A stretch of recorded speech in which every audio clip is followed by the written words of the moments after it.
Alright, welcome back to another stream of AC3 as part of our historical order run, and today we're gonna carry on in the year 1778, and yeah, we have finished Black Flag, we have finished Freedom Cry, Rogue and Liberation, so this is the last AC game remaining as part of the Colonial Saga, and yeah, we're gonna dive back into sequence 9. At this point we have mostly main story and homestead missions left. So all of the Naval, except for the last main Naval mission, has been done. And yeah, also all of the other side missions we planned on doing. What kind of shortens the playthrough a little bit is the fact that we're not actually doing the assassination missions, nor the brawler mission, nor all of the frontiersman missions, because they don't really have much of a historical relevance, except for the stuff that we already covered. So that's actually mostly the Homestead and the Naval missions that we focus on. And of course, you know, the whole like liberation stuff with the assassins.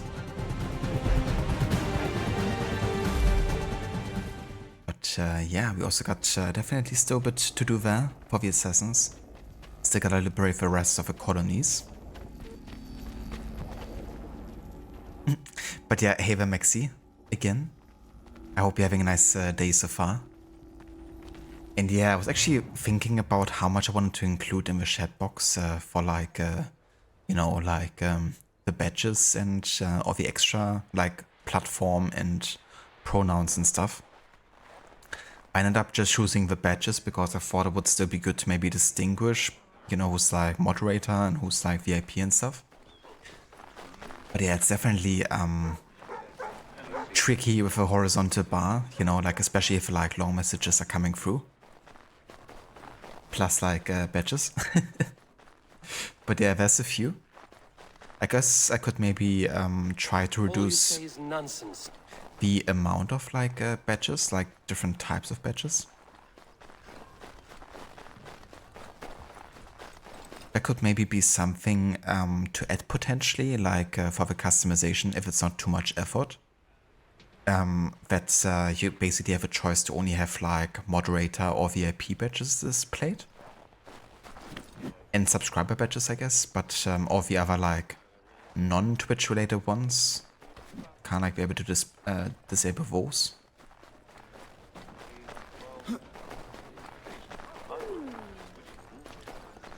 But yeah, that's a question of whether or not that's like difficult to program in.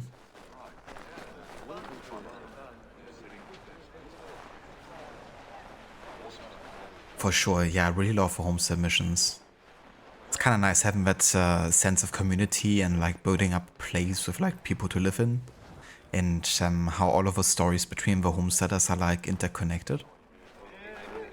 I kind of tried to do something similar with Ravensthorpe in Valhalla, and I think to a degree it definitely worked. Like I really actually enjoyed Ravensthorpe, but AC3 felt more intimate and more like connected, and I think Valhalla definitely suffered from the fact that it's like so many, especially like how many are being added throughout the game with the DLCs and stuff. So it definitely loses a bit of focus. It's also a bit of a shame that those seasonal events that were there for Valhalla, like there used to be like an event in Ravensthorpe like every quarter of a year. Like the Yule festive and all that. But those are actually not repeating themselves anymore. But I think it was kind of like nice having those seasonal events and like bring over homesteaders, I was about to say, over Ravensthorpe people together.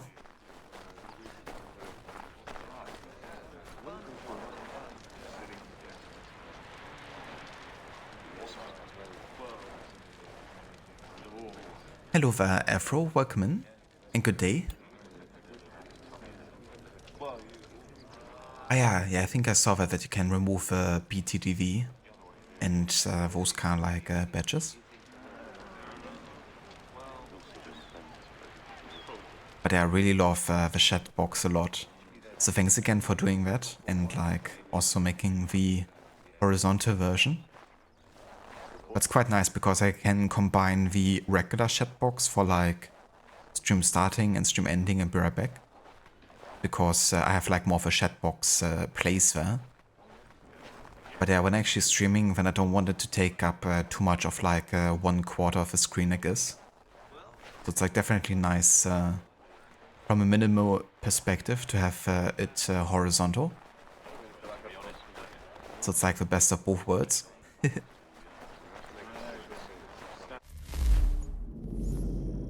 And yeah, it really fits the theme, like more than I initially thought it would. So I'm like doubly happy about it.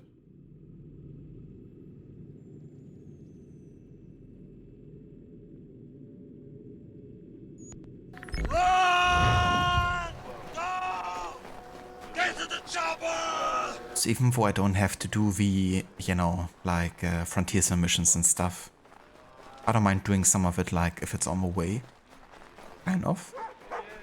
So let's go into that direction because I actually haven't been in that part of Frontier too much yet.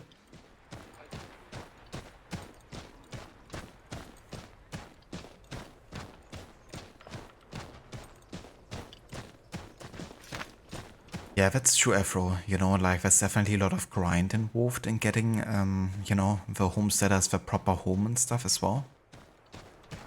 And there could have been like more stories within Ravensthorpe. Like more missions that are coming together.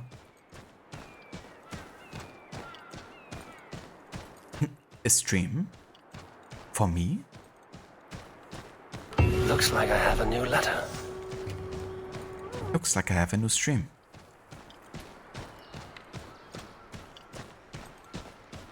How's it going, Dr. Darling? Welcome in. And good day.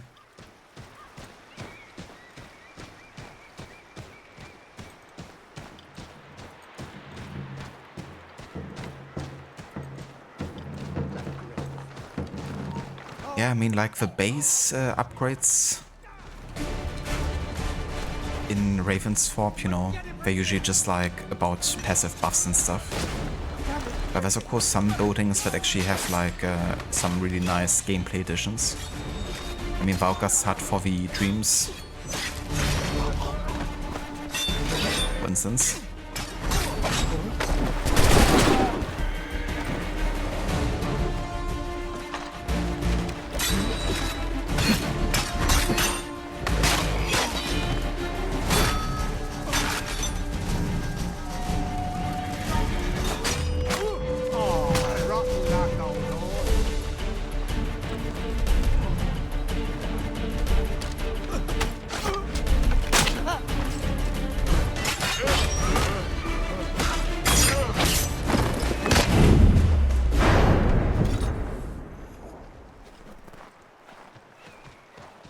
Keine asked for it.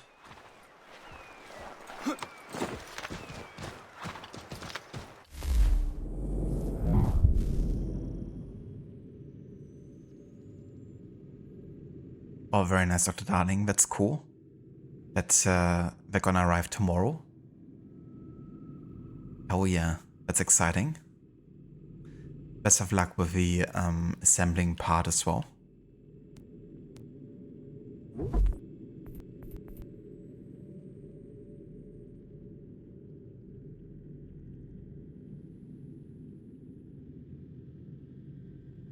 Yeah, that's fair. Yeah, the way I've kind of like done it is every time in Valhalla, whenever I finish like a story arc, I would actually take some time to spend at Ravensthorpe, kind of like, you know, talk to everyone, see if there's like anything new to do, like any missions. And I would also kind of like, as part of my routine, I would, you know, celebrate and ring the bell. And those buffs usually last like a few hours, right? So sometimes it will be like enough, at least for like a good chunk of the next story arc. But it's not like stats matter that much in Valhalla. I think that's like the main thing, you know? Like, it doesn't matter really too much which weapon or armor you're using for like the base stats. It's more like about the additional effects, right? That affect the playstyle more than anything. And in a way, I actually like that, you know, in AC games, if it's not too much about the stats and like leveling and yeah, you know, like building a character from a perspective. I actually enjoy like more playstyle based things. You know, for instance, in AC3, it doesn't really matter how much damage your weapons are doing because, you know, counterattacks against certain types of enemies are still insta-kills. But yeah, it's definitely from a gameplay design perspective, you know, having like a focus on like RPG mechanics, but then not providing, you know, an actual substantial difference to like stat changes is kind of like counterproductive, I guess. So yeah, I definitely think that, you know, celebrating at Ravensthorpe didn't really have much of an effect because those stats don't really add too much.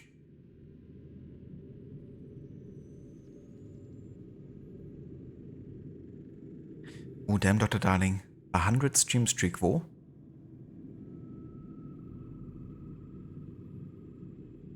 That's actually insane. But thank you, dude, for being here for 100 streams in a row. Especially for those late 3 AM streams. Late at night.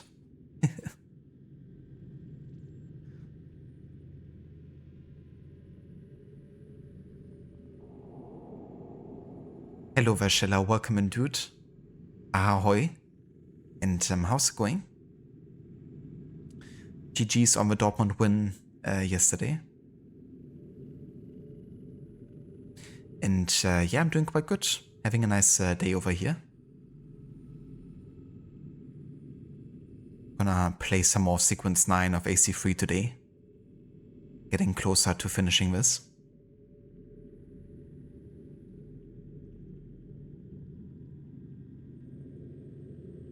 Oh yeah, the 2-dagger combo is quite powerful, for sure. Just like infinite attack spams.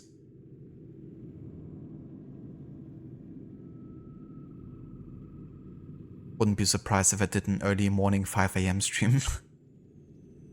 Yeah, that's actually the most unlikely starting time for me ever, because likelihood of me being awake at 5 AM in the morning is not that high.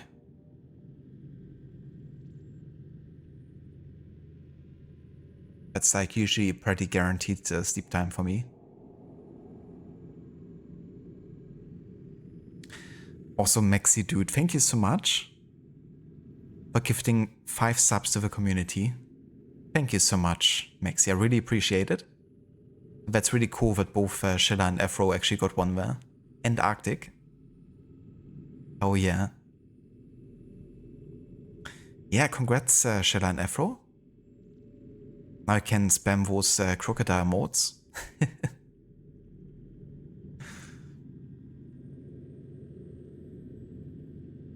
Oh, very nice, Shilla. That's good to hear, dude.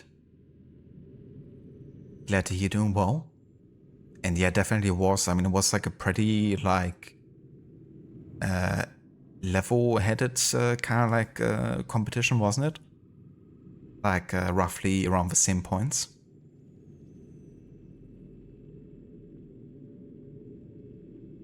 It's still gonna be tricky to kind of like get closer to Bayern the way they're playing. I mean, to be fair, yesterday against St. Pauli, they didn't actually have their best game, did they? Like, they secured the win quite late. And they almost lost against Union Berlin, haven't they? But, yeah, unless like Bayern is gonna get in a rut or something, it's gonna get tricky. But I guess it's more about the Champions League qualification. Either.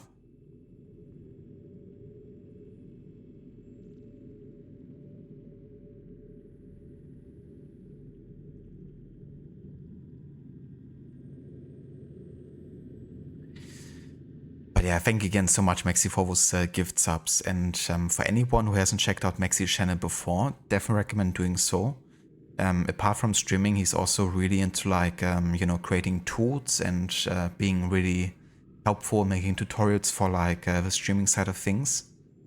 So he actually has like a YouTube channel where he has like tutorials about how how he can use certain streamer bot functions, for instance. And he has plenty of like free tools to use, including the chat box that I'm currently having displayed there at the top. That's actually one of his designs. It's really cool because it also combines different platforms together, including like, YouTube, Twitch, Kick, and the likes.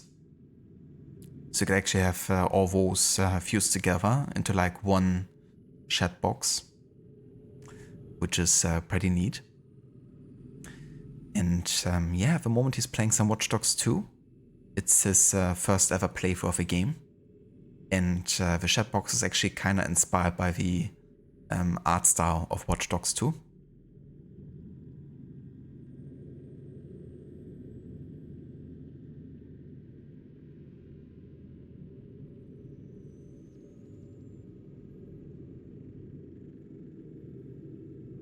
Ah, that's right, Chilla, yeah. Yeah, they're yet again playing against each other. It's kind of funny sometimes, like how often that has happened this season, that there's been like direct, competitions against the other team just moments before or after like a DFB Pokal kind of like match. But they're also always interesting, like observing how the first game goes against the second, because it's like immediate like learning experience for either team. So it could be quite a different game for sure.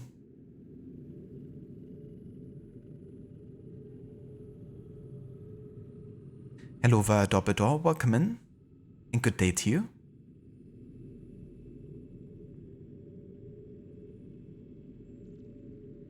Yeah, pretty much like Bayern has been so efficient, and the way they also included those younger talents like Bischoff and Karl and the likes. I mean, gotta give it to the coach team, with the resources they're having. I mean, yeah, we're still talking about Bayern, but compared to like earlier seasons, they've been doing really well, for sure.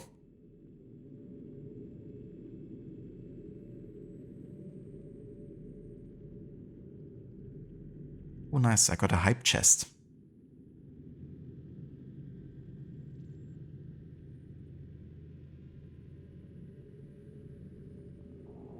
The button mash. That's actually quite accurate for Assassin's Creed sometimes, like Assassin's Creed Combat. I feel like people are quite prone to button mash in these games, because you're always like waiting for animations to finish, and then you're kind of like pressing the next button while the animation is happening, so you get that earliest kind of like timing possibility for the next attack.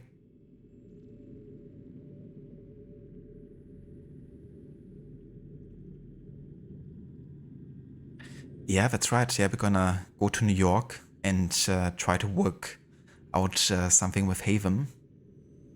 Not sure if that's gonna be successful. I have a feeling it might be a bit rocky.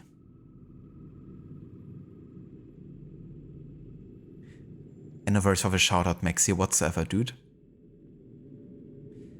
Hello there, Gorky. Welcome in and good day to you.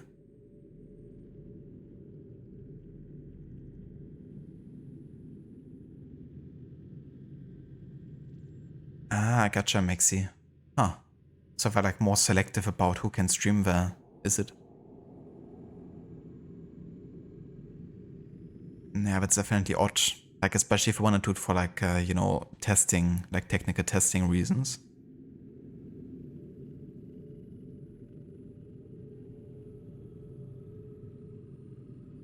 Yeah, understandably, Schiller. I'm probably gonna watch that game.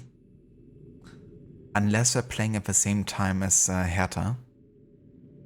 Because Hertha's playing Tuesday at 6 PM, I think.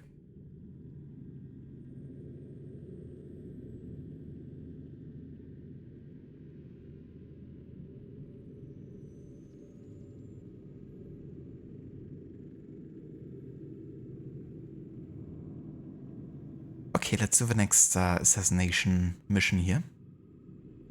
the Cowper Ring in New Haven. Lieutenant General Sir Henry Clinton of the Regulars is trying to draw General Washington into open conflict. Washington knows such a maneuver would spell certain doom for his tenuous army and is relying on the efforts of his Cowper Ring to keep his movements secret. Meet some of the Cowper Ring spies in New Haven and escort them to West Point.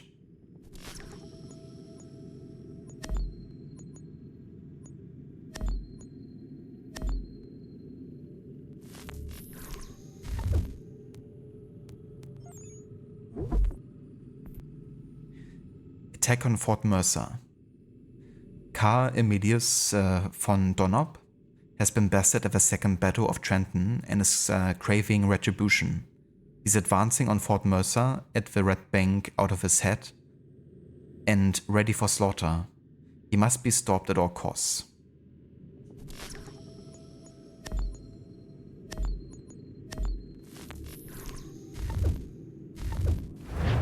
Whoa. Dortmund plays at 9 PM. Nice. Yeah, then I'm probably gonna watch it as part of the like conference.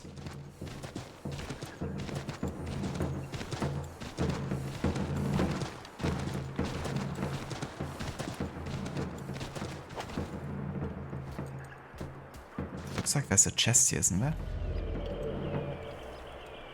Oh, it's already opened. Never mind.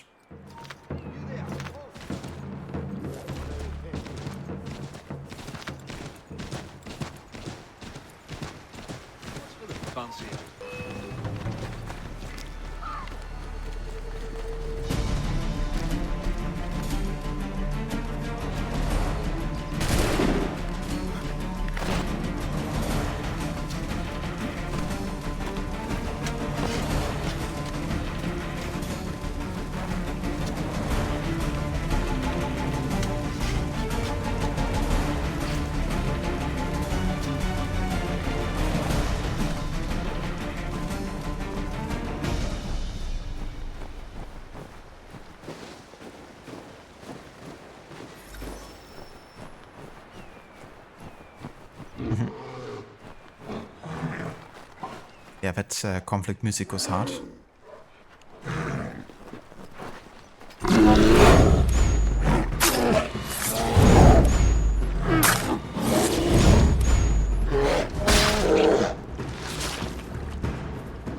Ja, man. My dog just heard that bear noise through my headphones and was quite angry about it.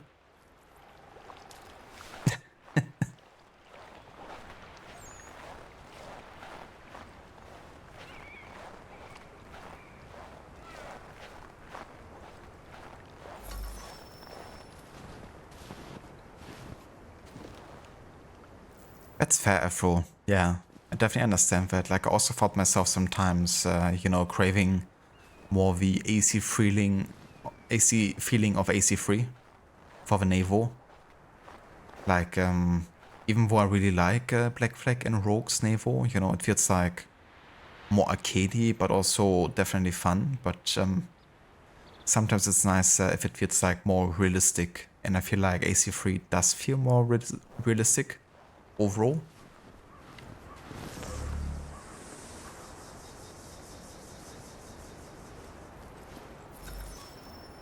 The chatline at the top moved so fast.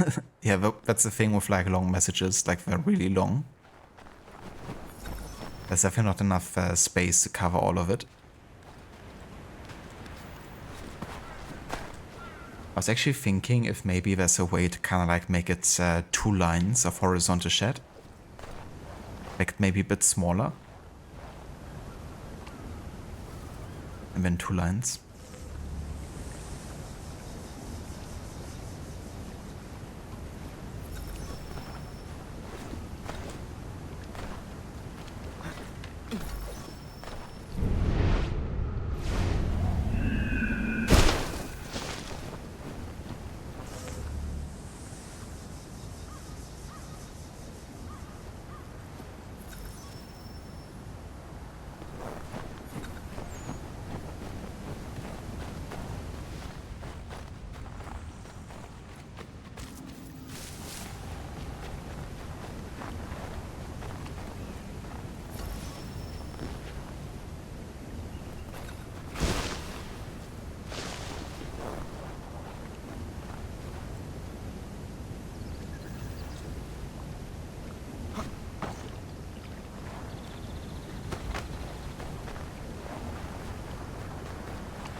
wasn't like a way to kind of like...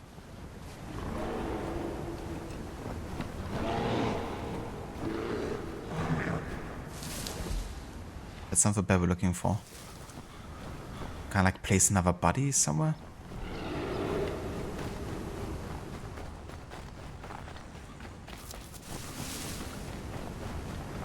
Let's have a look up here.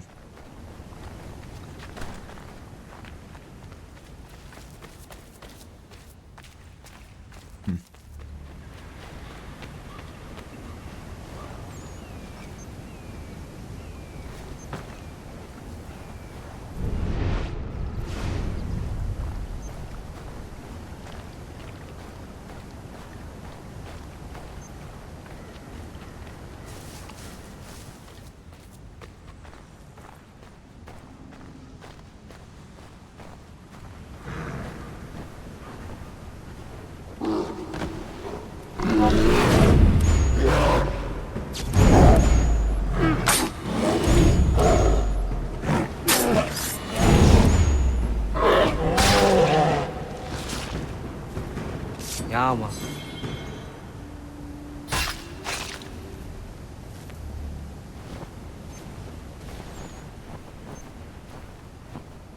Yeah, I do actually prefer the combat the most in AC3 compared to the other Colonial games.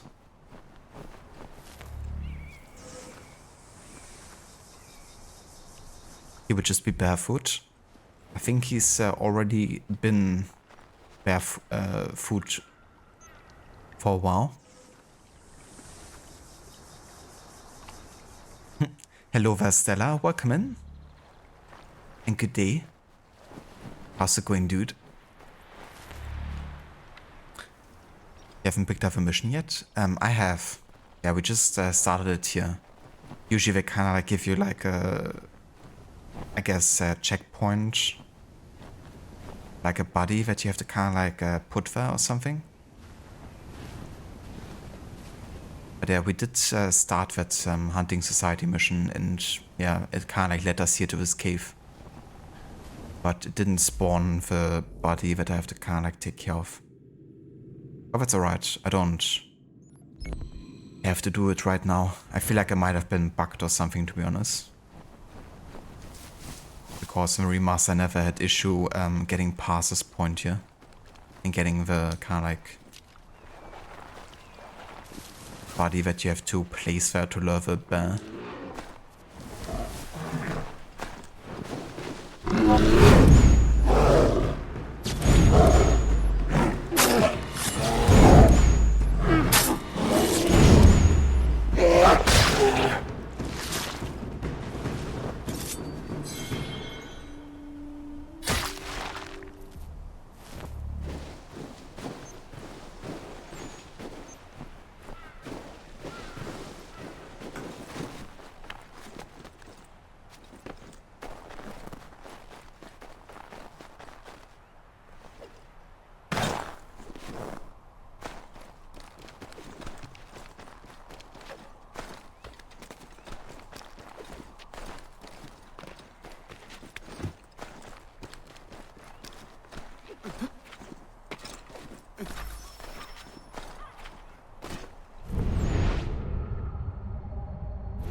Yeah, now it respawned. You know what, now that I think about it, this might have been bugged for me before, actually. In the remaster. But yeah, as I said, we don't have to do these missions. I just wanted to kind of like check it out on the way to New York. But I'm not gonna return now. Not like, you know, historically, like too historically relevant, really.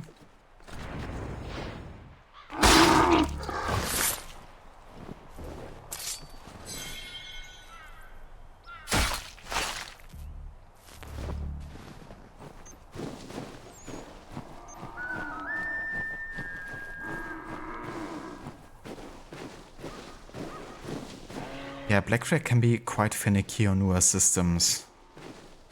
But I found a few fixes that actually made it run for me quite well. But it definitely has to do with the physics. Like if you have that setting too high, then that can cause some pretty bad stutters. But I assume you might already know about it. But also with the V-Sync and something you have to force in the settings. I forgot about what it actually was, like specifically. But there was also a software called D3D Overrider. And if you use that with Black Flag, that can also really make the game perform much better. Can't use it while streaming though, because it interferes with OBS, but that's a way to kind of like get the desired effect.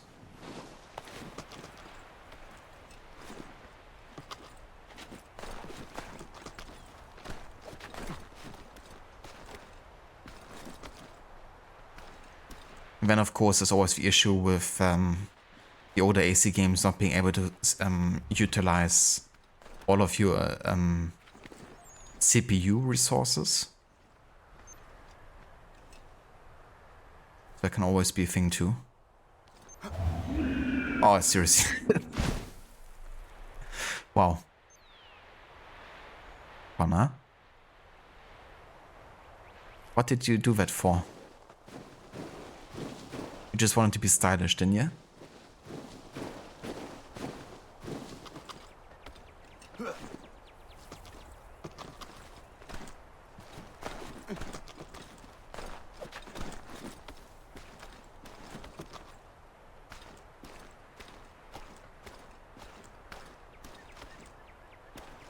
I feel so too, Stella. Yeah, definitely about AC3. I feel like people... This is kind of funny because I remember a lot of people... Oh no, what the fuck? Why is he not prioritizing the freaking tree? 2 times in a row. What are you doing? But I feel like people at the same time weren't happy with Connor because he isn't as charming as Ezio. But people also wanted to have, you know, something new and fresh because they were kind of getting a bit tired of the old, like, Ezio, you know. Like, by Revelations, a lot of people I remember were not really too thrilled.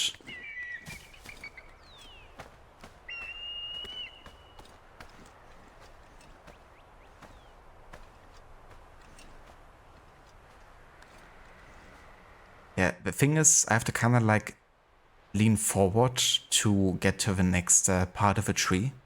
But if I do it like to this angle, like to the right, then he's not doing it. So I kind of have to go straight forward. But if I do, then you can see there's the haystack and it kind of like does it automatically into there. Okay. This time we got it. Gotta be quite precise there.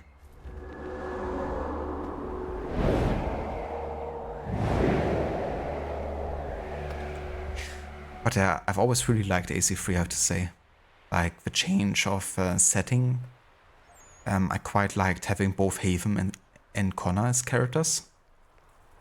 And yeah, I felt like Connor was a really interesting, unique character. Also because of his, you know, background. Like where he grew up and how that impacts, you know, the way he's kind of acting.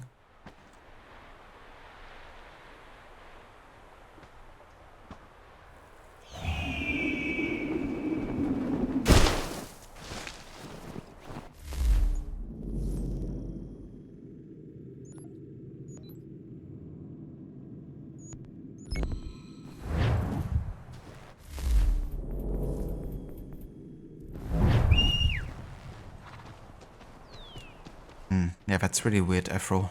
If it's like all of a sudden not working. Did you have like any hardware changes since the last time you played?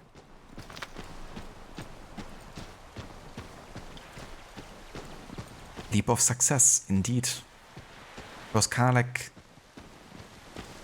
not a leap of fail, it was more like a climb of fail, but a leap of success, I guess.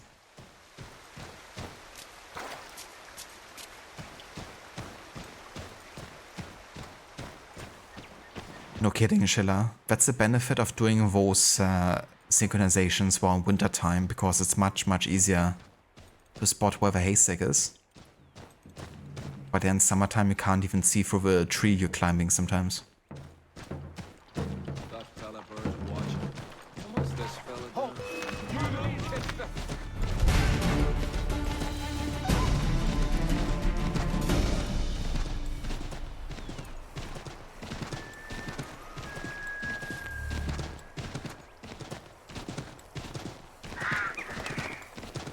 Yeah, very much so, you know, like Connor really has a tunnel vision sometimes, where he's really focused just on his target. You can tell.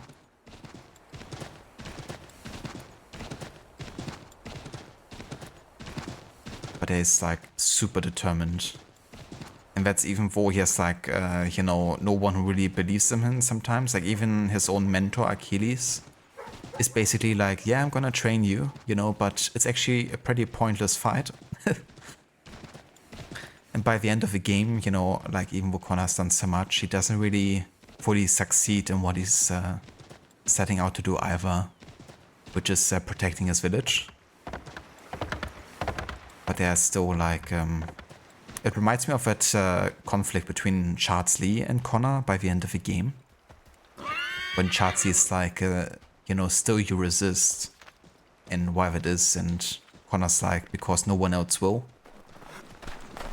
And he's not entirely wrong there.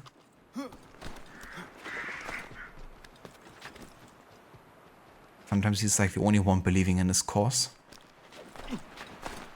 Between his own people and Achilles, and the Patriots having like their own agenda.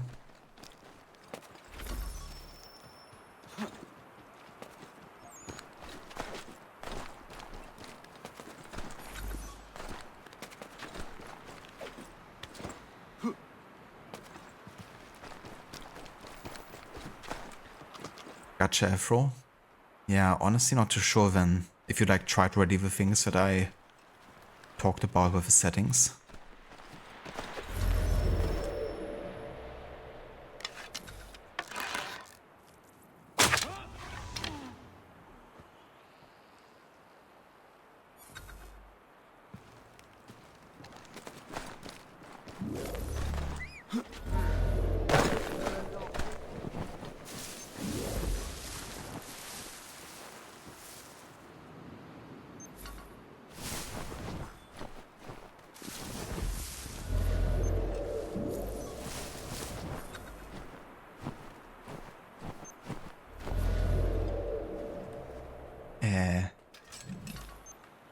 The guy just despawns and respawns on WoW, does he?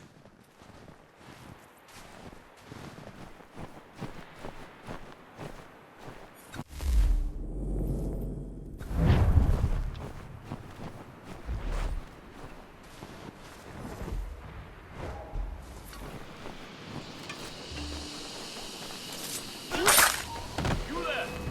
Stop!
Yeah, I can't target these guys.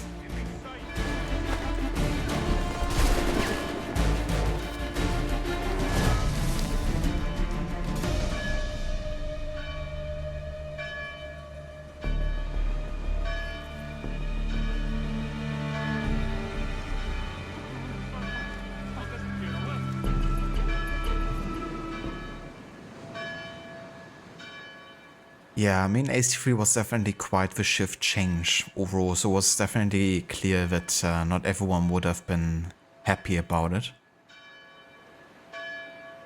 And yeah, it was quite a tonal difference, you know, between those games, and AC2 and, you know, its characters were just really on a very iconic side for sure.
America, we're the greatest nation on earth. Not quite. But hey, I still like America.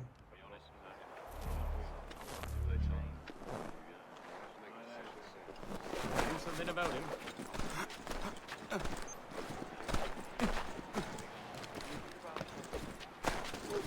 Look at him.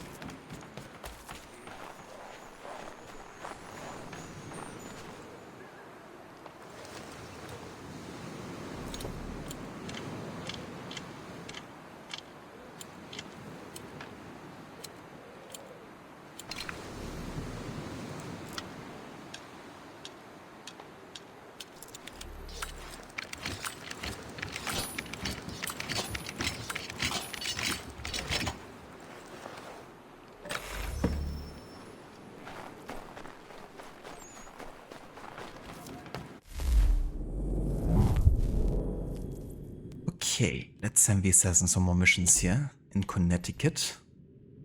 Benedict Arnold in Connecticut. The turncoat Benedict Arnold is leading a regiment of regulars into New London and Groton. Ride to the battle and stop Arnold. Kill him if you get close.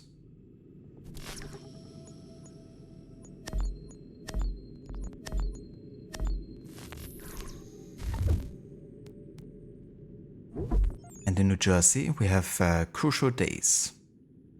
The days to come in New Jersey are likely to be pivotal for the war. Accompany the soldiers in New Jersey and do whatever is in your power to assure victory.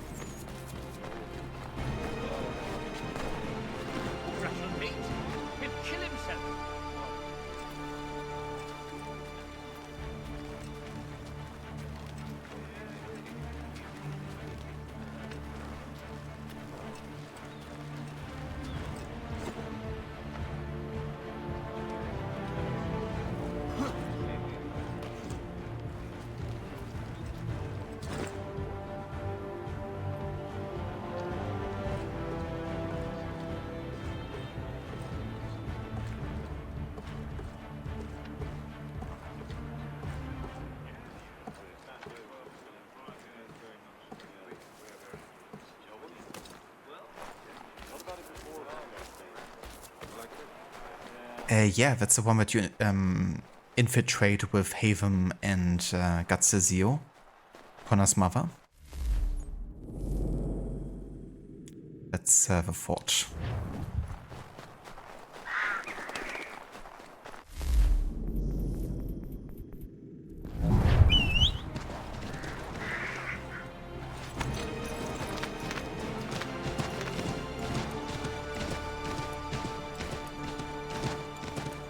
Ah, you mean like the demo?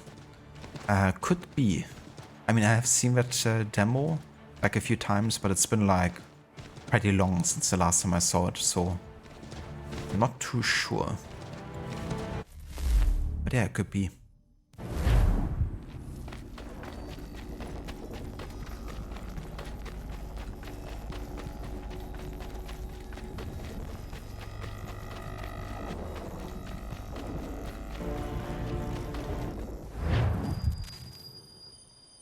Oh my god. No winter. What has happened?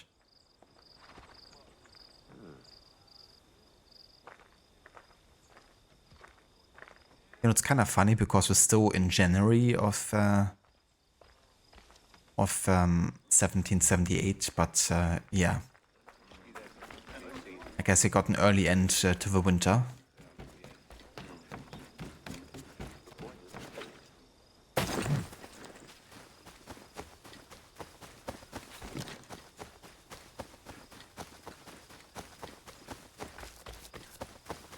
Yeah, no kidding, Stella. I definitely wouldn't mind a nice New York slice of pizza. Actually, make it a few slices. Or just give me the whole freaking pie. Because New York pizza is the best.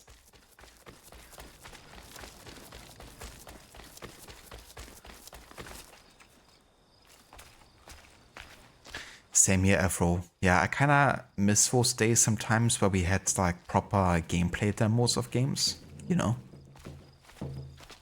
But I guess they also don't want to set expectations they're not going to fulfill, because oftentimes those demos have like features that didn't end up in the final like game. For instance, in the Origins demo, they actually had Bike doing votes. Something that didn't become like a, you know, parkour move until Odyssey again. Or like in Black Flag, you know, they had the whole like crouch and moving mechanic, which also didn't end up in the final game. Or in Unity, you know, they had like crowd mechanics that worked more dynamic than they did in the final game too.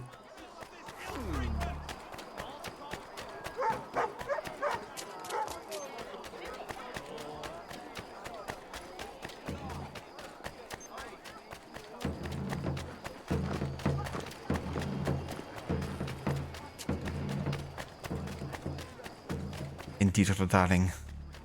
The snow is thankfully over now.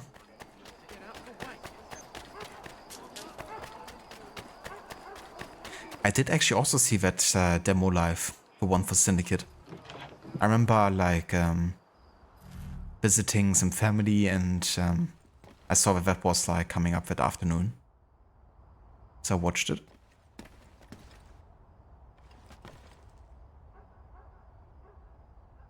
Yeah, for Origins they had that first assassination, I think, in the demo. Like when you're still in Siwa. And he did like a vote, you know, when you kind of like parkour over like a small object in like one smooth motion. Like when Connor is going over the fence, for instance.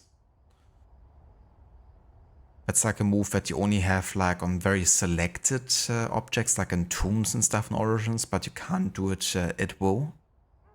But then Odyssey actually added that by holding B, for instance, and voting over an object. But yeah, in the demo they actually had Bike do it on objects that you couldn't do it on in the final game.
Yeah, we can make the cartridge pouch free here. Let's do that.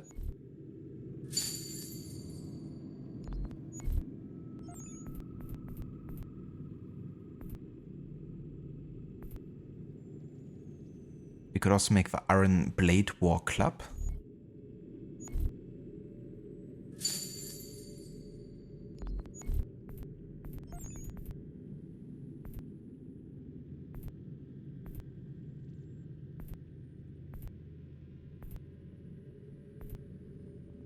We can finally make naval convoys. Oh yeah.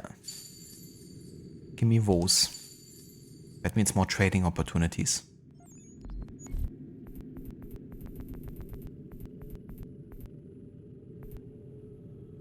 We can also get ourselves a better quiver.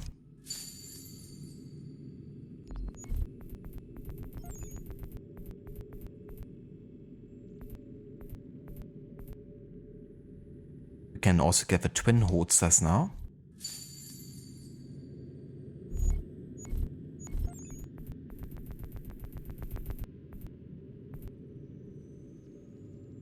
War Tomahawk? Yeah, no. I do actually like my regular one a lot. But I could just craft it just to have it displayed, you know. Just because I can.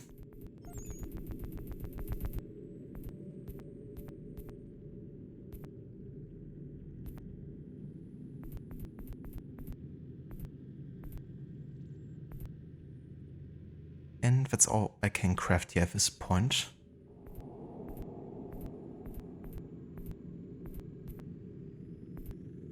Let's make some flints.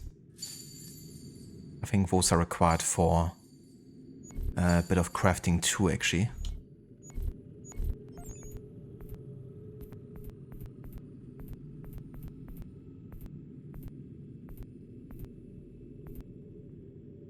Make some more Lindsay Wuse here.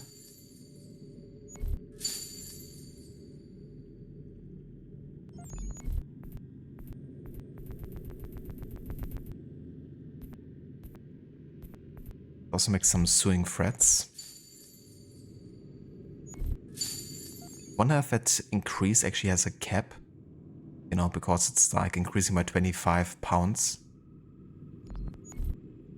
Imagine like paying 25 pounds more with every sewing thread that she's making, and you're already paying like 150. Seems legit.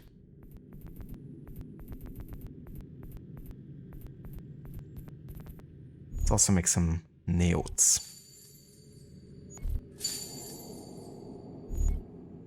Okay. I wonder if I can craft something here now that I couldn't craft before. Yeah, we can technically make the English flintlock pistol. Or the French coat pistol.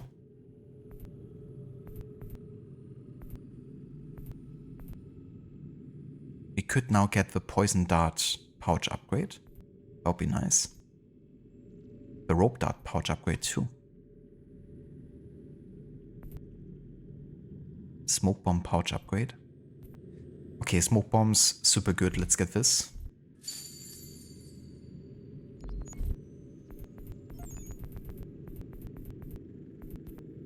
And let's also get the poison dart pouch upgrade here as well.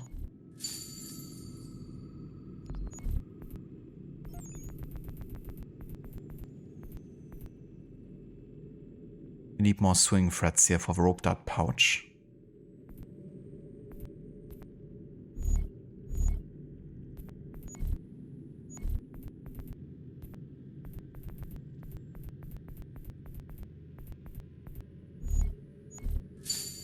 $125. She's getting greedy now.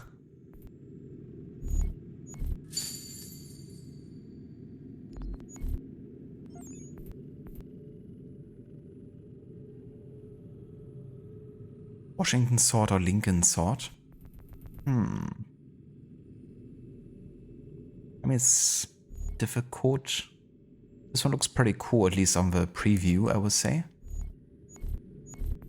And then the Lincoln sword, is it?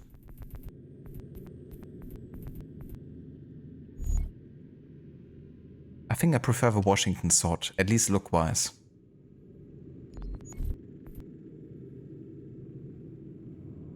Hello Vaave, welcome in dude, and good day to you. Yeah, thank you, I'm having a nice day so far. Gonna play a bit more AC3. We haven't really done much yet today except for like doing side stuff and just like running around. But yeah, gonna get into Sequence 9 today. Gonna do some stuff together with Haven in New York.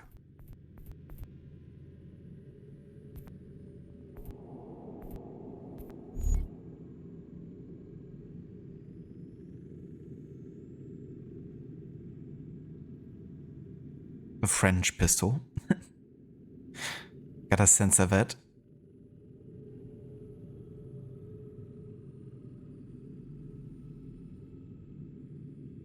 Kind of like the darker look of the French coat pistol. Let me have another look at the English one. Yeah, I think I'm going for the French one because we're fighting against the British for the most part, and the French are our allies. And I kind of like the look of it. But if I could, I'd probably go for the Italian one, to be honest. But we're not high enough level yet. So the French coat pistol it's gonna be for now. But yeah, that's all the crafting gonna do here. Let's make some money. Actually, let's check out the naval convoys first. How much we're getting for holds here. Yeah, 1,248 per.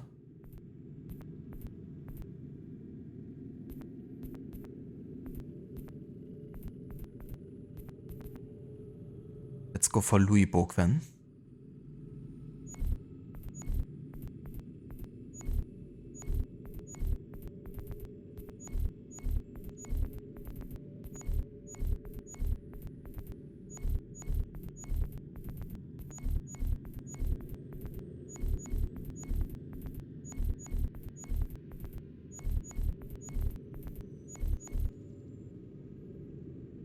Getting 12k for this. That's solid. Gotta craft more. Gotta craft everything.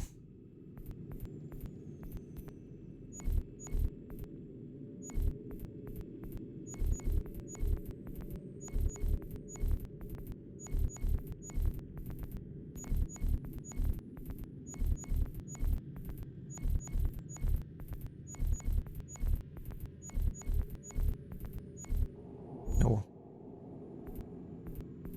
Alright, I'm missing like one pelt here.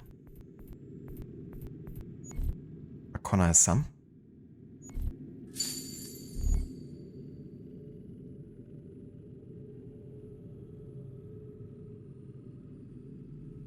Has there been an American Civil War AC game yet? There hasn't actually. But there's been talk about one being in the works apparently. Or at least that it was like a concept that they considered, but then apparently cancelled for some reason. At least it's like a rumor. Yeah, I think they kind of talked about there was like a Civil War game in the works, but with a backlash of Shadows, they silently canceled that one before even announcing it or something. But if that is even true, I have no idea.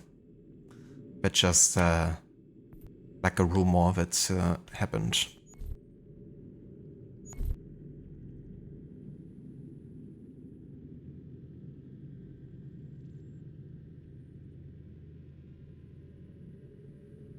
Absolutely, Ave. Yeah, it has some really good moments, you know, with Haven and Connor kind of like arguing about the Templar and Assassin idiots.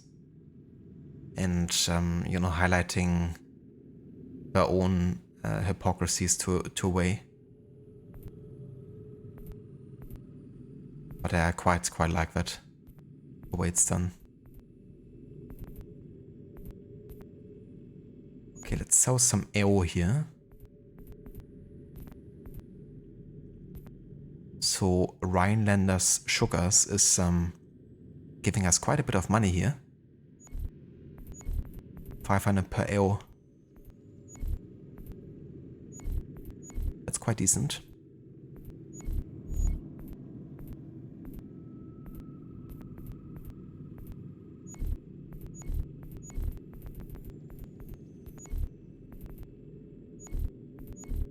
Now the question is, what else would he give us a lot of money for? Maybe some food?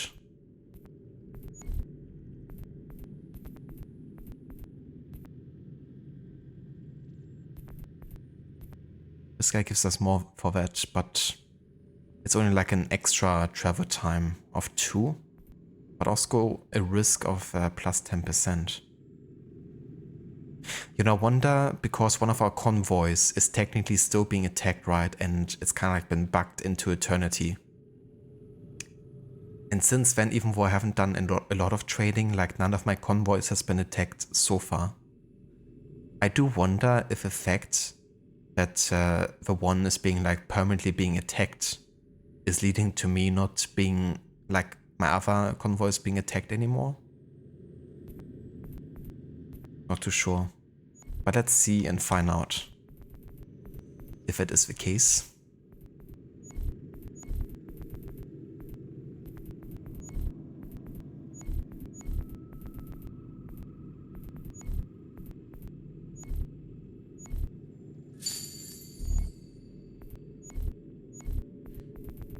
Okay, and last but not least, let's just trade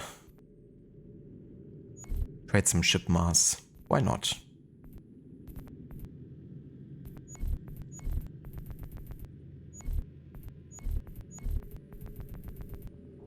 You know, casually transporting like 8 ship mass in one land convoy.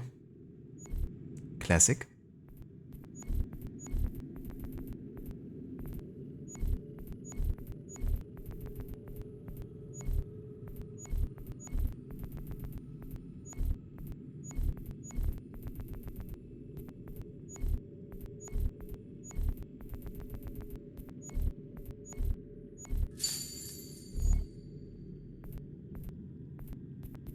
But yeah, that's a convoy that just permanently bugged being attacked apparently.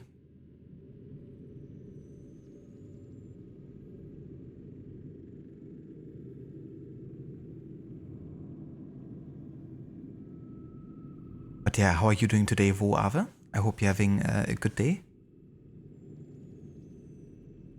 That's Benjamin Lincoln, by the way, who served as a major general in the Continental Army during the American Revolutionary War. Ah, yeah. If that makes sense, I mean, but it wouldn't be about that Lincoln, though you would, you know, maybe think for a second that, you know, of course he's like the more iconic one.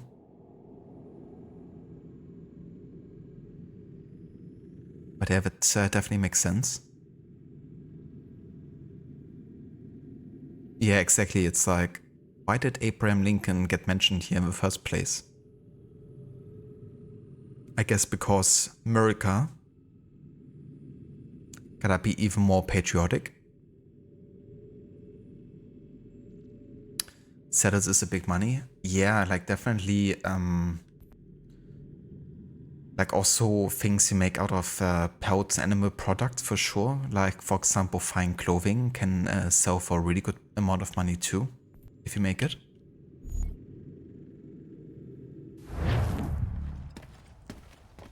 Mein Herr would like...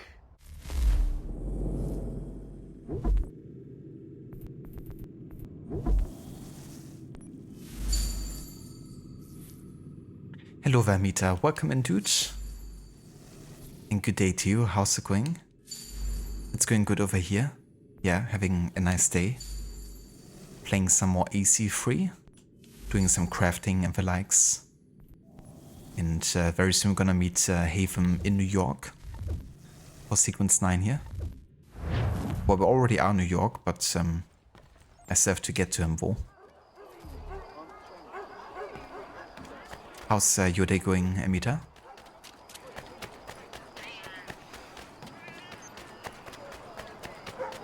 Yeah, Stella. America. So patriotic. Gotta put on all of these British flags.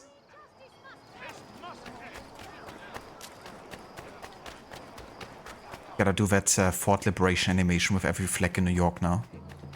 Or that patriotic music plays.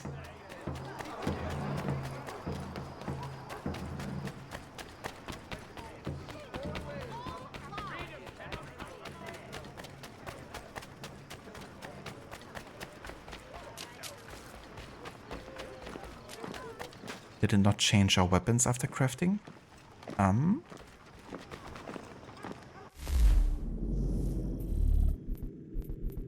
It's not saying which weapon specifically I'm having here. It's not like in the remaster, right, where they display the exact weapon. But yeah, it's still the same tomahawk as well. And I think still the same pistols that I had before. So I guess we have to kind of like manually equip them.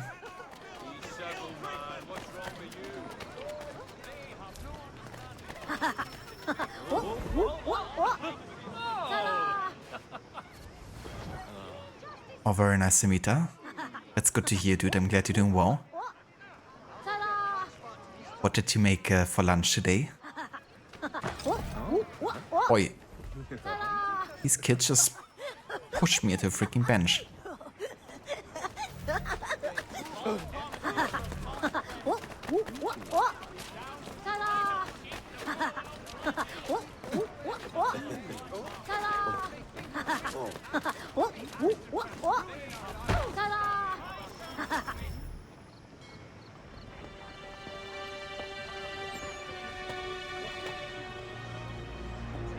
Evening, Connor.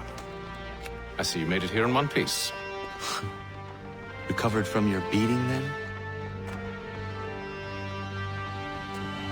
Benjamin Church is holed up on an abandoned brewery on the waterfront. We should be done with this by sunrise. Good. I would like to have those supplies returned as soon as possible. Of course. I wouldn't want to keep you from your lost cause. Come along, then. Follow me. Oh, that sounds delicious, Amita. I love that combination. And lots of veggies as well. Definitely hope you enjoy. I'm gonna make some Mexican street tacos tonight.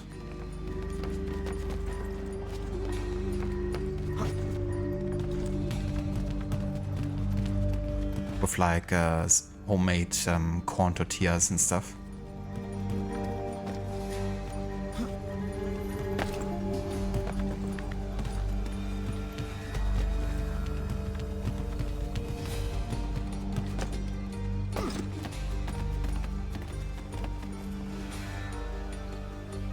Tell me something. You could have killed me when we first met. What stayed your hand? Curiosity. Any other questions? What is it the Templars truly seek? Order. Purpose. Direction. No more than that. It's your lot that means to confound with this nonsense talk of freedom. Time was. The assassins professed a far more sensible goal. That of peace. Freedom is peace. Oh no. It's an invitation to chaos. Only look at this little revolution your friends have started. I have stood before the Continental Congress and listened to them stamp and shout. All in the name of liberty. But it is just noise. And this is why you favor Lee? He understands the needs of this would-be nation far better than the jobberknolls who profess to represent it. It seems your tongue has tasted sour grapes. The people have made their choice, and it was Washington. People chose nothing. It was done by a group of privileged cowards seeking only to enrich themselves. They convened in private and made a decision that would benefit them. Oh, they might have dressed it up with pretty words. That does not make it true. The only difference, Connor, the only difference between myself and those you aid is that I do not feign affection. That's the only difference, huh? So I guess all the criticism about other parts of the Patriots also applied to you then, Haven? That's some self-critique. Gotta respect the war. He's true to himself.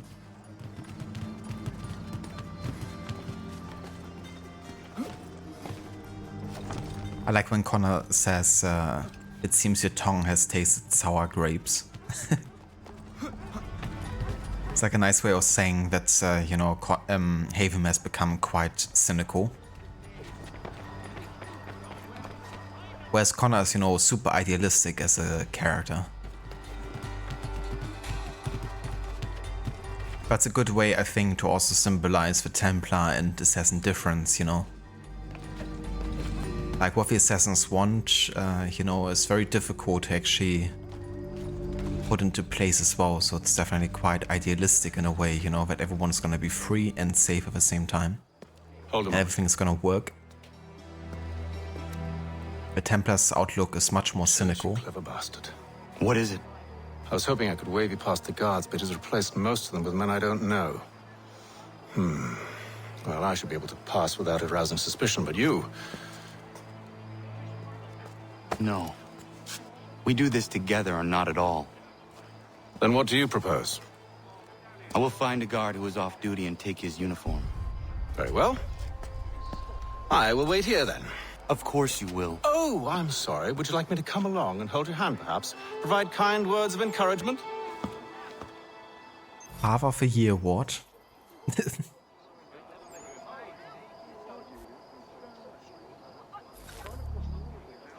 Had Mexican style pizza last night. Ooh, that sounds delicious too. Yeah, I do love that, you know, Mexican style food. Like if it's Tex-Mex or if it's like, you know, authentically Mexican, like either it's like super delicious.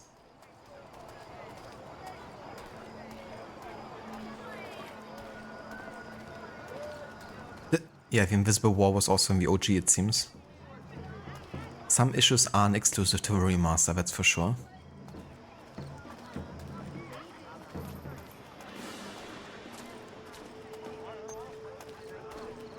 Why so rude? You mean Connor?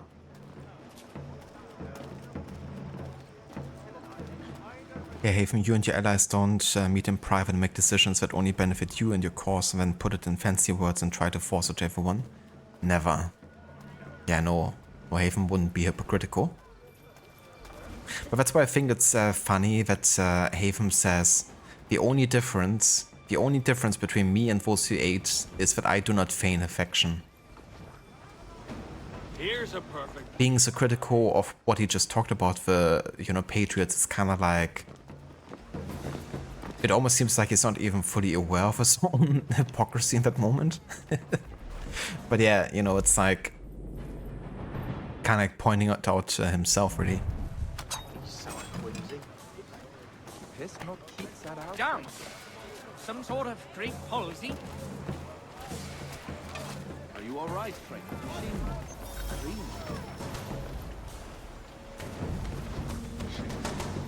This violence is recent. Best not to learn.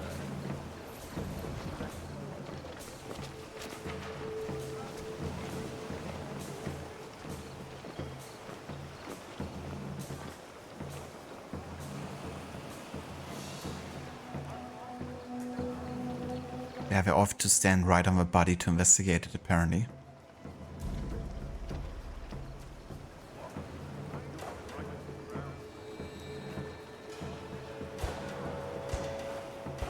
Connor's idealism is what reminds you of being still quite young, but he's matured rapidly under Achilles and becoming an assassin. Absolutely.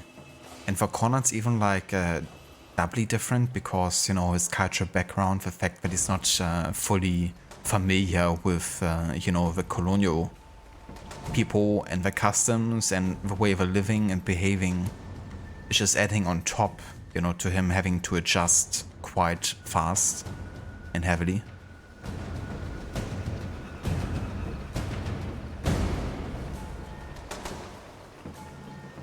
You know, like he's really like naive about so many things at first.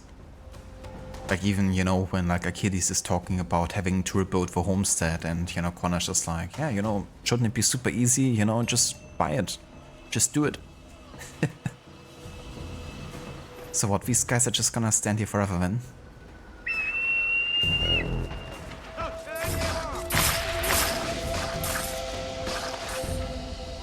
Not like this.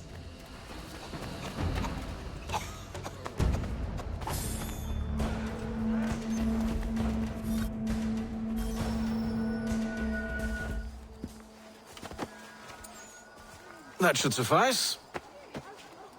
Follow me. Hold, strangers. You tread on private property. What business have you here? The Father of Understanding guides us. You I recognize, not the savage. He is my son. Tasted of the forest fruits, did you?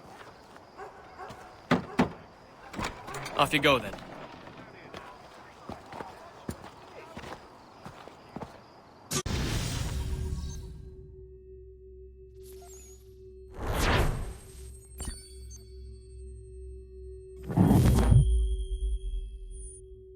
It really is Samita. Yeah, it's one of my favorite foods out there, for sure.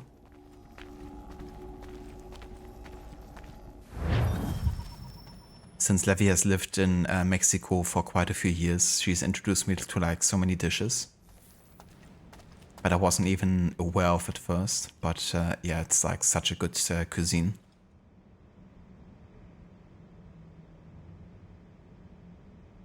Oh yeah, no worries, Stella. I mean, Atticus, Achilles, it's like close enough, isn't it?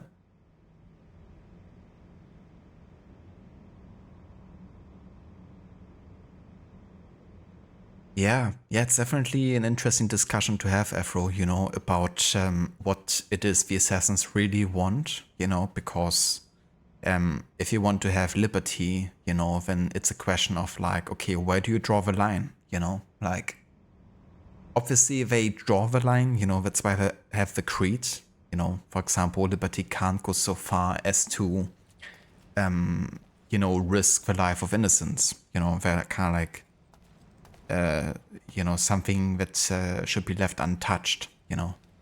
And of course, you know, people like Ezio, they have, you know, definitely had quite a structure in place to control the city, you know, like they have quite a network. And they're not like promoting, you know, total anarchy or something. But yeah, it's definitely like, you know, every kind of like brotherhood and assassins could lay out the creed a bit differently, you know.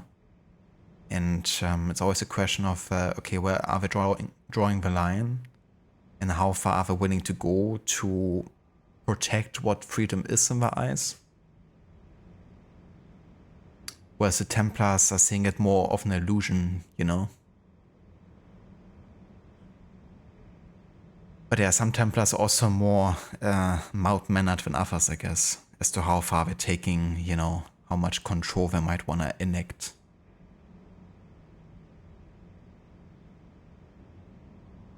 You know, Haven is someone that I think if he was like in full control of something, you know, then he wouldn't be as corrupt as other Templar leaders might have been.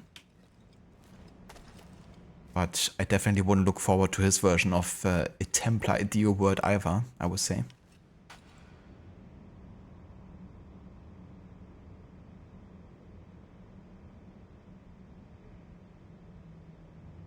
The microaggression in this game, holy moly. Yeah, there's a lot of it.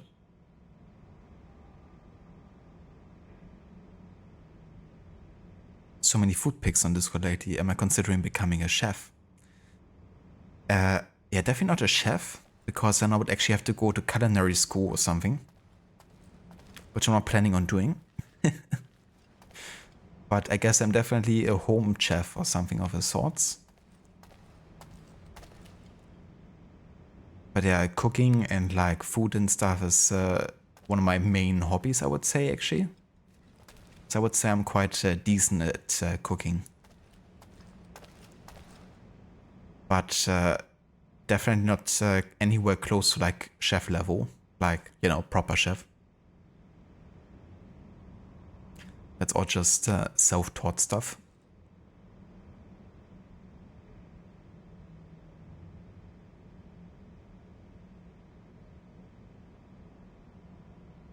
5 games in, and the fan base still doesn't understand what either faction wants. Yeah, I can definitely differ. You know, it's also like a question of like, okay, who's actually writing the games, right? Like, the main writers might have a different vision, you know, what the Assassins and Templars stand for. Like in those smaller details. It's locked. Give me a moment. Must be strange for you, discovering my existence as you have. I'm actually curious to know what your mother might have said about me. Always wondered what life might have been like had she and I stayed together. How is she, by the way? Dead. Murdered. What? I'm sorry to hear that. Oh, you're sorry. I found my mother burning alive. I'll never forget her face as she sent me away. Charles Lee is responsible for her death by your order. And you're sorry. It's impossible. I gave no such order. I spoke the opposite, in fact. I told them to give up the search for the precursor site. We were to focus on more practical pursuit. It is done. And I'm all out of forgiveness. So you can really tell in that moment that Hatham really, I mean, either is like a really good liar, but in that moment I highly doubted that he did. It really seems like, you know, the Templars are doing stuff behind his back, you know, including Charles Lee. I mean, you know, he was there leading the Templars into the forest and, you know, attacking Connor. It's not something that Hatham would have been in favor of after, you know, his relationship to Gatsazio and the tribes people there. And as he says, you know, he kind of like, he realized seeing the vote that he wasn't meant to be there, and I guess in a way kind of like crashed him a little bit. But as he says, he was meaning to focus on more practical pursuits. It seems like Charles Lee didn't agree with that and still went looking for more places. And, you know, another, you know, person we're looking for here is Benjamin Church, who has now also betrayed Hatham and the Templars. So I feel like there's definitely stuff going on behind Hatham's back that he isn't fully aware of.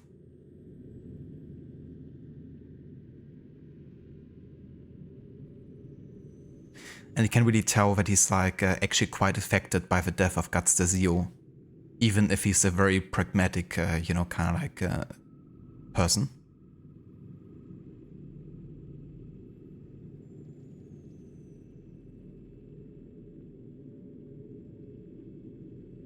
Why can't Assassins and Templars fix their problems by making out instead of war?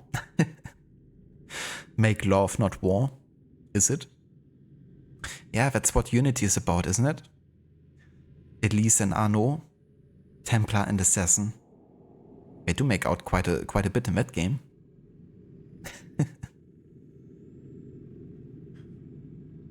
I guess they got the memo, the message.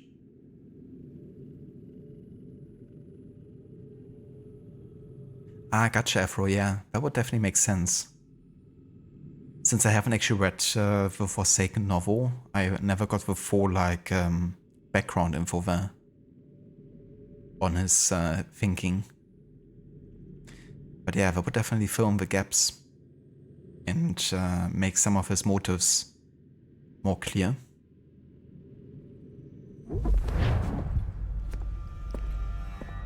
Benjamin Church, you stand accused of betraying the Templar Order and abandoning our principles in pursuit of personal gain.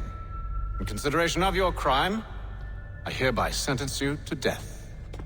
No! You're too late. Church and the cargo are long gone. And I'm afraid you won't be in any condition to follow. We've chosen to stand with the victor. It's Britain who will win this war. You always did prefer principles to profit. That's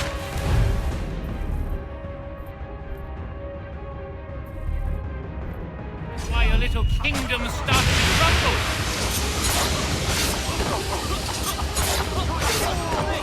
It was a nice dream you had, but a dream is all it ever was. Look at the half them down, boys. Those two! Get up! Don't let him escape! Get it! The Indian too! Take him down! That one! And he's half free! Corrode them! So slow!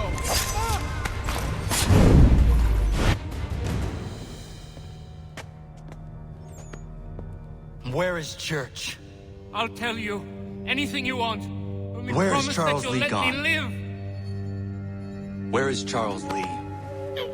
Where is Charles Lee? You have my word. He left yesterday for Martinique. Took passage on a trading sloop called the Welcome. Loaded half its hold with the supplies he stole from the Patriots. That's all I know, I swear. You promised. They will lead me to Lee. And he kept his word. Let's go. I make my own luck.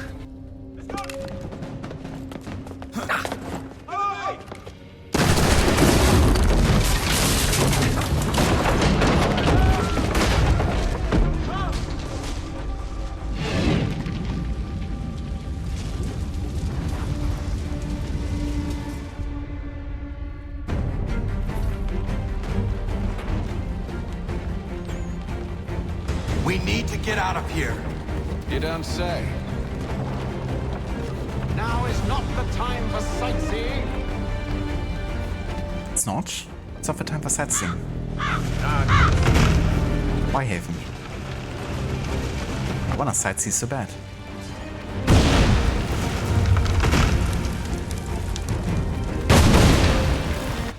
What? I took fire damage there? Whoopsie. Hello Varot, welcome in dude. And thank you so much for the raid. Welcome in raiders. To more AC. I guess you saw a bit of it today already. How's it going, Rod? How was the start to AC Syndicate? GG's on finishing Brotherhood today. And yeah, welcome in everyone. We're playing a bit more AC3. Today we're doing the Sequence 9. Where Connor and Haven are working together in New York.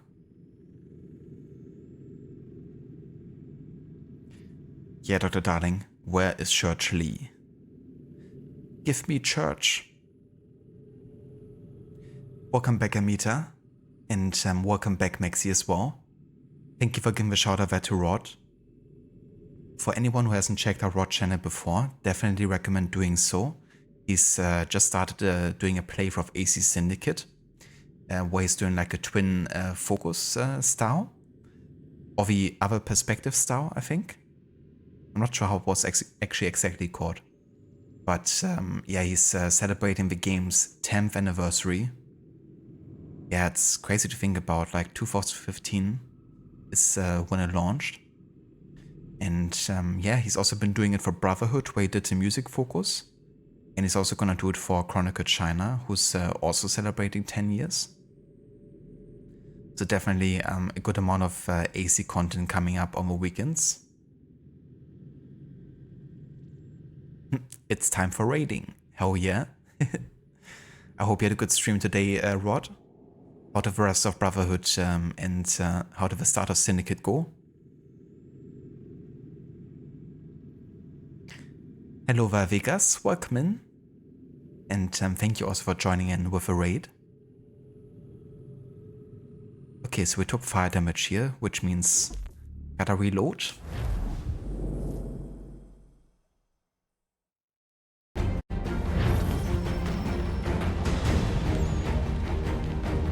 We need to get out of here. You don't say. Now is not the time for sightseeing.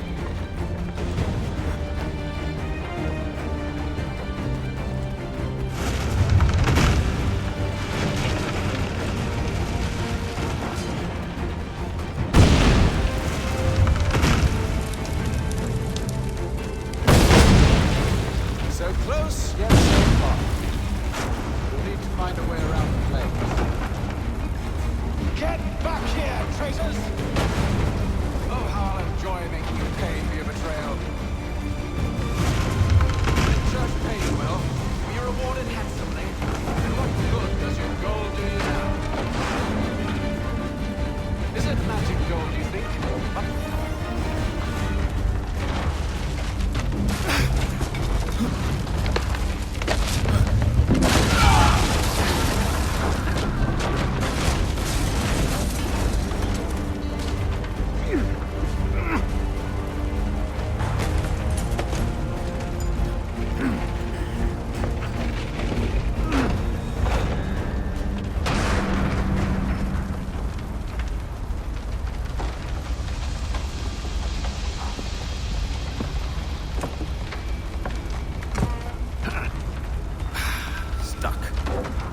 See if you can find something to pry it open.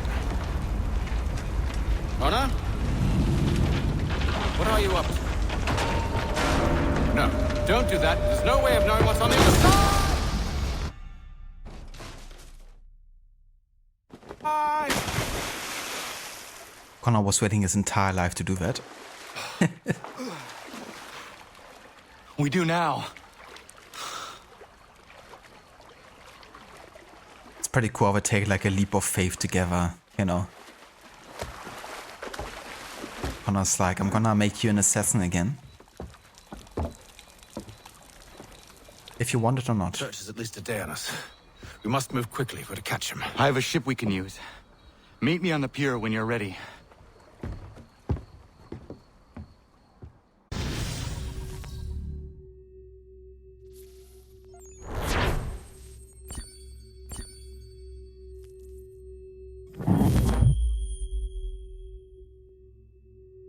Yeah, it's so funny, Afro. How that, you know, word is like cut off in the middle with the loading screen.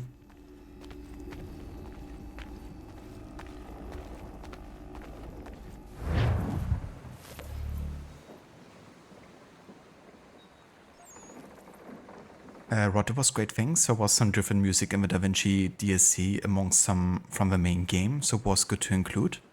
For Syndicate, you're focusing on dialogue, NPC speeches and commentary. Even Jacob's dialogue on the train hideout. Also doing missions either can do and doing them with both characters back to back. Also reading characters' database stuff, showing the outfits and gear pieces. That's really cool. Yeah, sounds like a really in-depth run there, especially, you know, also covering like commentary and all that. But that's really cool, you know, getting like the, you know, experience for both characters in like one playthrough. For the missions that they both, you know, can do.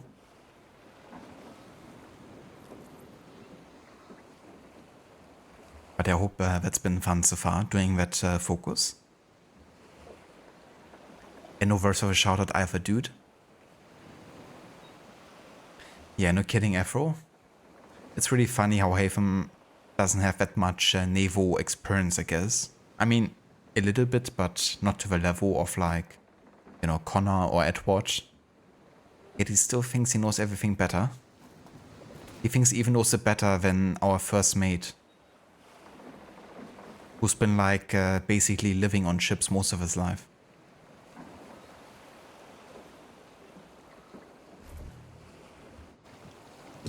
Shall we?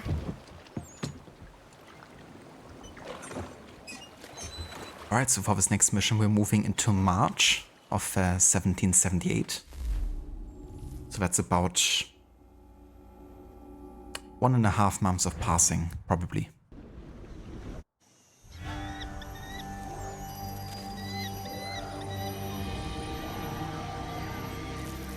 The 7th of March, according to my timeline.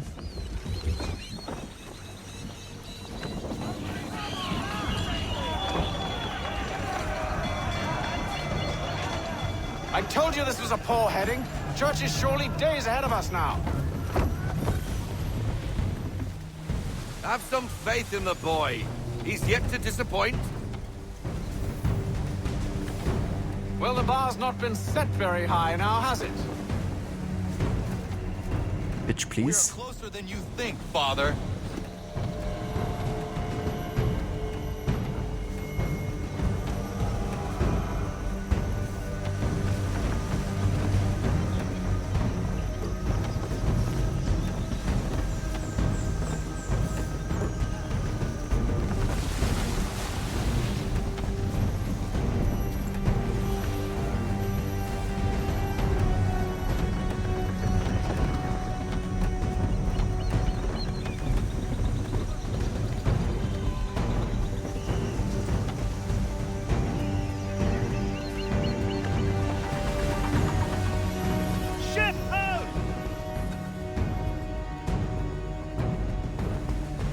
Isn't the welcome? Aye, and she's dropped anchor. Bring us in for a closer look, son.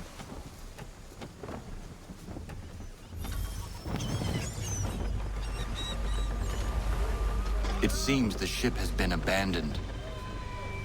Church always was a slippery little bastard. Enemy ahead! They're making to flee!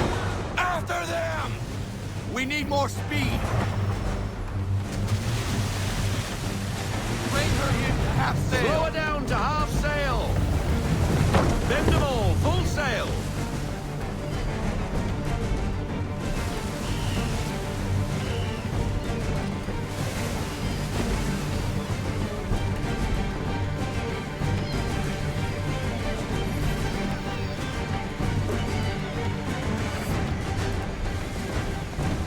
How is it you came to captain a ship, given the way you sail?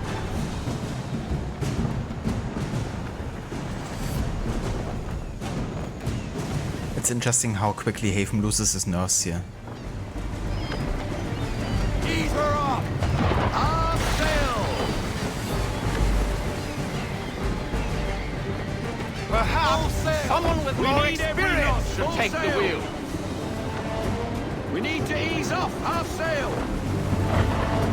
Right, clutching, sir. Bring her to full stop. Bring her to half sail, men. Half sail, men. It's almost as though you Full want sail. him to escape. We need every knot, full sail. Rogue wind!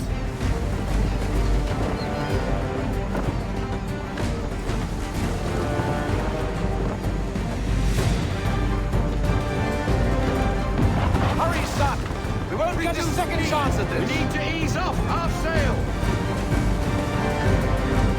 Full sail. Bend them all, full sail. Rogue wind! Haul in to half sail.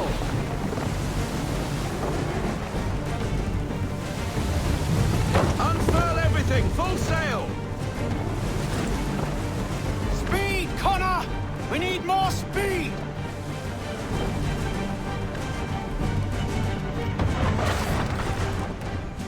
Rogue wind!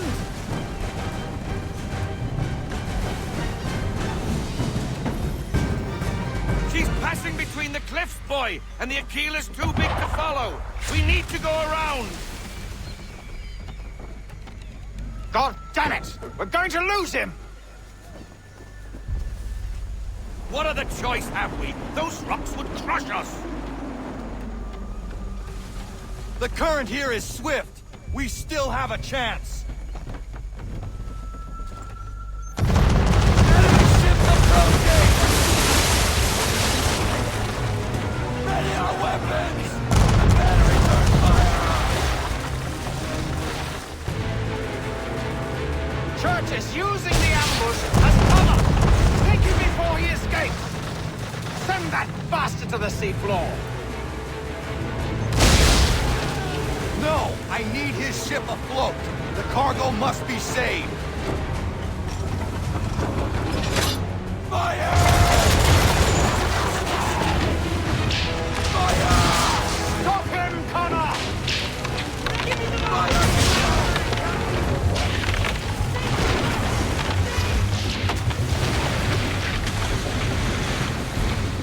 Do not let Church escape! It's not possible! Fire! Half sail! Half sail! That wind's slowing us down! You can't! Focus on our crew, Connor! Give me half sail! Fire swivel! Full sail! Full sail! Go get that wind!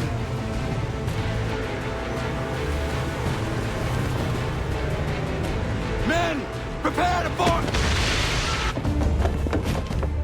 What are you doing? Ending this!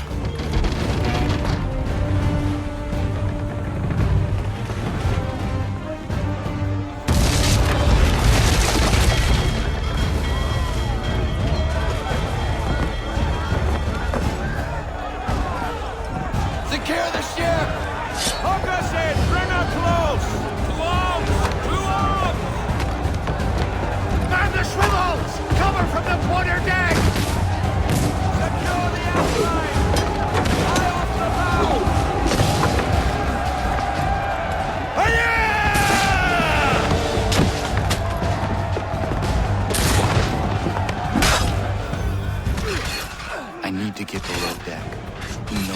madness my father intends. You think you can escape out?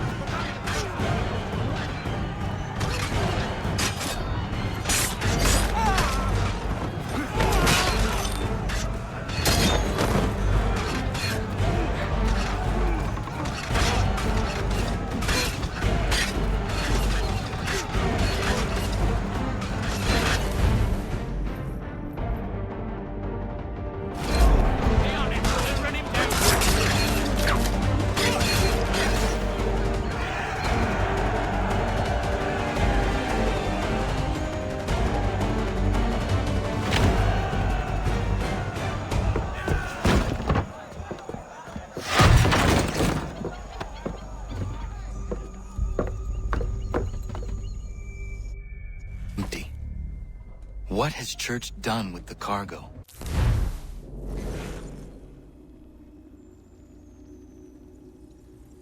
More on the betrayal theme. In selling out to the British, it looks like Church turned traitor on the Templars as well. I can't decide if I think that's incredibly gutsy or terminally stupid. Given how Church ended up, I'm going to go with the latter. He sounds like someone who betray himself, if the other him paid the first him well enough.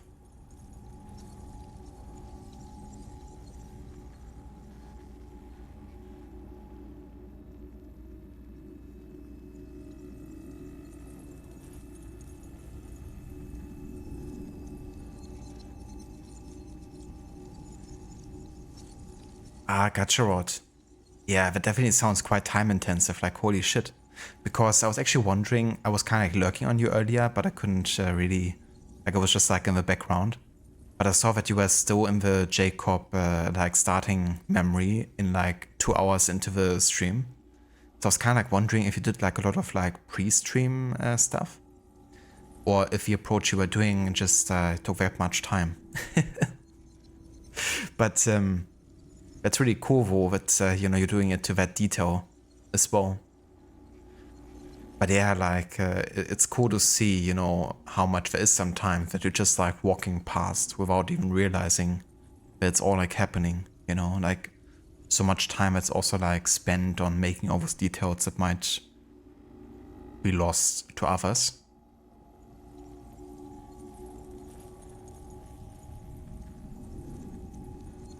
Exactly, Haven, you know, how about you do it? If it's so easy. Yeah, Fro, that's why he got ordered below deck in the beginning memories when he's like traveling to the colonies. And when the ship is being attacked. When he's being ambushed by the assassin. Need for speed, yeah. That would be Haven's perfect and favorite game to play, I think. Exactly, Stella. It's not like I could go any faster there. But I'm sure if Haven was doing it, he would have already gotten to it earlier.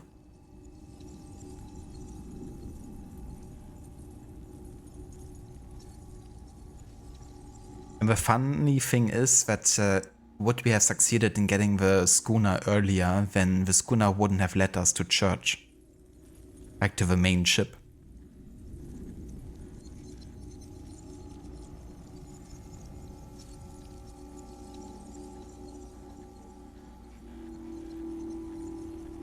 Ah, that's right, Rod. Yeah, that's true. The A and the S is like bigger in, you know, the title. That's a pretty nice like meta, you know, kind of like commentary. That's pretty cool actually. Because yeah, that's definitely a detail in Syndicate that got past me.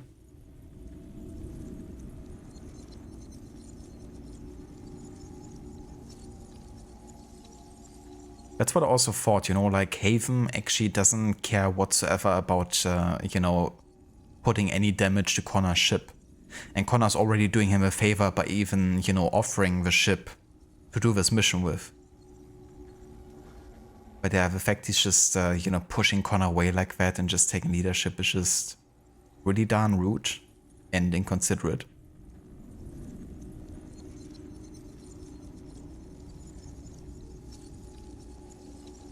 I There was a glitch where a mother and son are having a conversation and the mother character model is also a kid. What the fuck? That sounds really cursed, to be honest. Did you clip that? Or did somebody clip that? Indiana verse of a lurking alpha dude.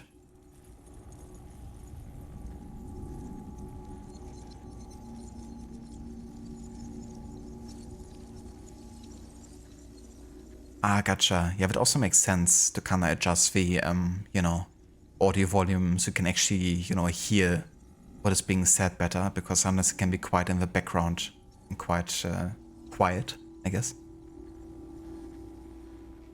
Yeah, we had a dream, Benjamin.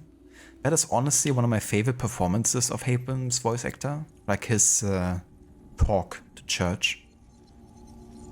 You know, he's usually a pretty contained character, so seeing him kind of like, you know, have such rage is, yeah, pretty cool to see. Haven on the verge of tears. Almost, yeah.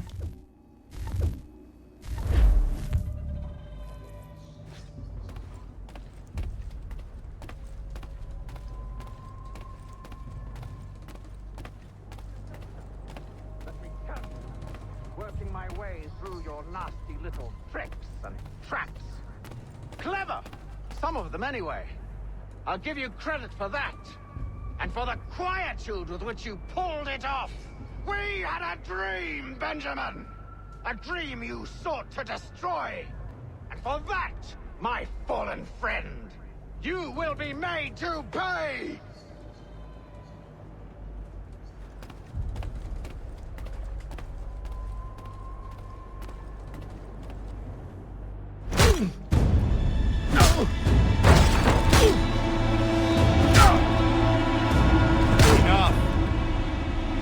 We came here for a reason.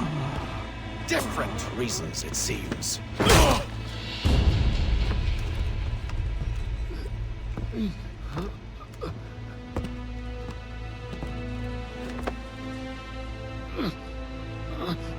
Where are the supplies you stole?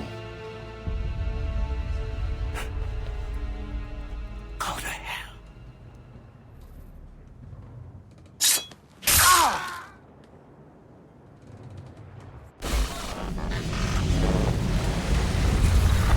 I ask again.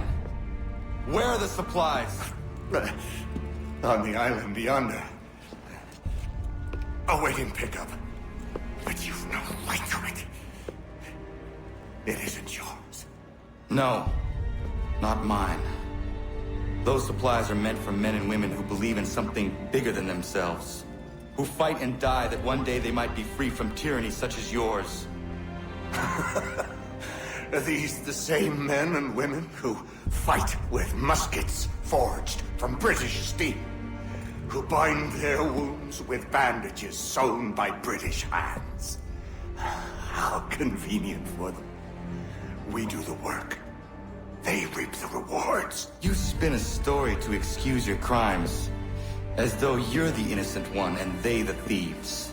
It's all a matter of perspective. There is no single path through life that's right and fair and does no harm. Do you truly think the Crown has no cause? No right to feel betrayed? You should know better than this. As dedicated as you are to fighting Templars, who themselves see their work as just. Think on that the next time you insist your work alone befits the greater good. Your enemy would beg to differ, and would not be without cause.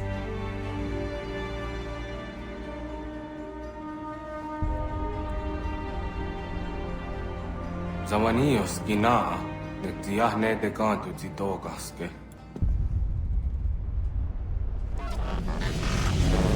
Did well. His passing was a boon for us both. Come on. I expect you'll want my help retrieving everything from the island. Yeah, that whole exchange is really, really good. Definitely also among my favorite ones between Connor and his targets.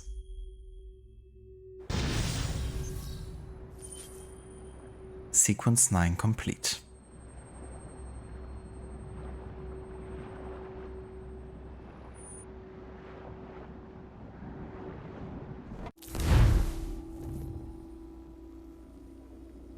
I have been reunited with my father, but I do not yet know if this bodes well or ill. Our goals are aligned, at least so far as independence is concerned.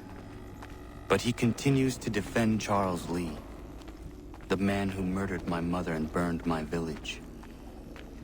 Still, he makes a point about Washington and those who back him. I hear much talk of freedom and equality, but it seems one must be a landed white man to benefit.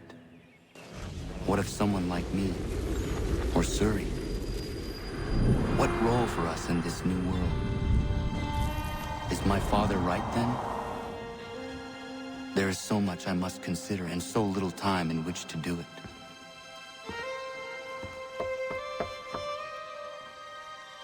Welcome back. And how's Martinique? Achilles, I owe you an apology. It was wrong of me to say the things I did. Your words were harsh, Connor, but there was also truth there. I failed the Order, allowed the Templars to take control. But now their hold is weakened, which makes me believe there's a chance for peace. Imagine what might be accomplished if we were to unite. Why the change of heart? Where is this coming from? You've met your father, haven't you? I do not claim to trust the man or even like him. But I would be remiss to ignore this opportunity. Hatham may listen, but will he understand? And even if he does, will he agree? Even he must admit that we can achieve more together than we do alone. I assume you're off to find him.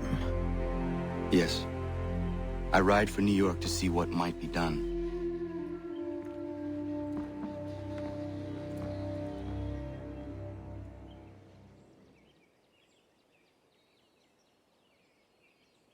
Oh, Bellic wouldn't be happy about this one.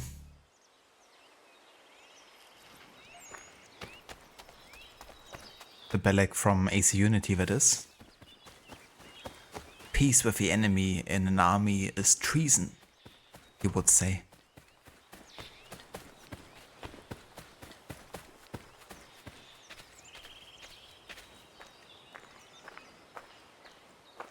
Yeah, Afro. Perspectives, man. But yeah, I quite like that about Church, you know. And I mean, he is someone who would know about perspectives, considering how often he changes sides. But yeah, no, it's a really good dialogue and somewhat unexpected from Church even, I think, you know. Because you think he's also one who doesn't actually have that many morals. So maybe he doesn't actually understand, you know, the different perspectives quite as well. But he sums it up pretty well, you know, that everyone thinks in their own way that their actions are justified, you know, in their own wicked ways and different perspectives sometimes. And you can definitely tell that Connor's actually having a realization at that moment the way he looks at him. But he also isn't accepting it as his own truth, you know, either. But he respects that what Church is saying, you know, is sincere. He's not trying to mislead him by saying that.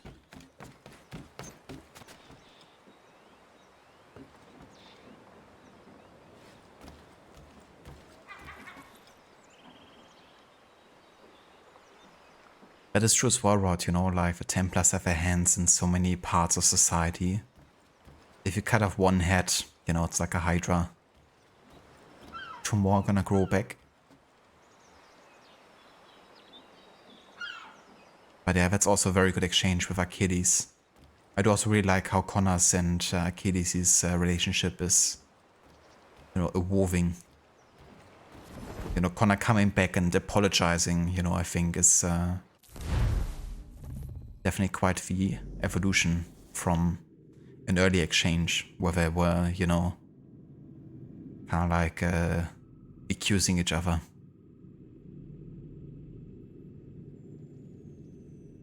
I agree, Rod. You know, the fact that they didn't really have more of a focus on Achilles' family as well, you know, his wife and kids.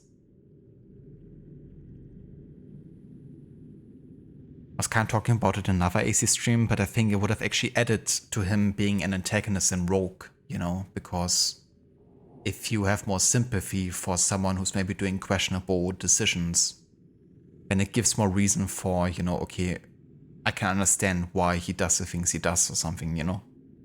I don't think it would have led to necessarily like having so much sympathy with him that, you know, it would have made Shay look so much worse or something. It can actually benefit, you know, someone who's considered an antagonist in a story if you can understand their pain or what they're going through. But yeah, rather have a black and white, you know. I love his performance too, Afro. Yeah. The Connor idealism strikes again. He sees the first opportunity of peace against between assassins and Templars, and he's gotta take the chance.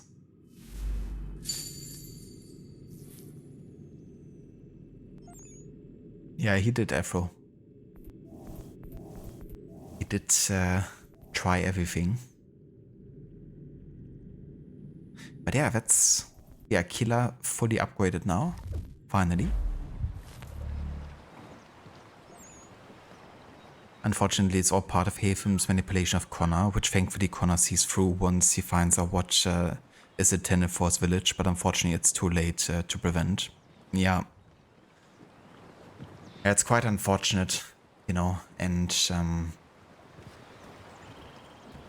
yeah, Lee is also, you know, kind of like also doing his own thing there in a way, you know, the way he's kind of like trying to manipulate Connor's village and bringing them up against Connor. It's another thing where I'm not too sure how much Hathem is knowing about it and how much he's in favor of Lee doing that, you know. Because it really seems like there's a bit happening behind Hathem's back that Hathem isn't fully aware of, but it doesn't change the fact that Hathem is still manipulating Connor and trying to convince him of his own ways and withholding information about Washington, you know, Washington's attack on the village and plans to kind of like, you know, do it again. Like Hathem is at least aware of it and isn't sharing that with Connor directly, just until the time is right, you know.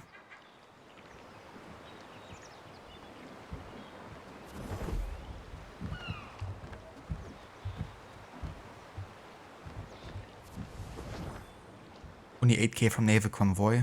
Yeah, those are rookie numbers, aren't they?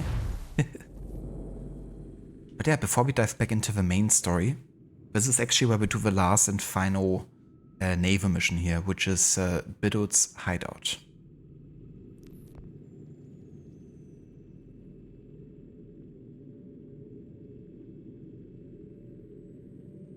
Nicholas Biddle has been spotted in the Caribbean.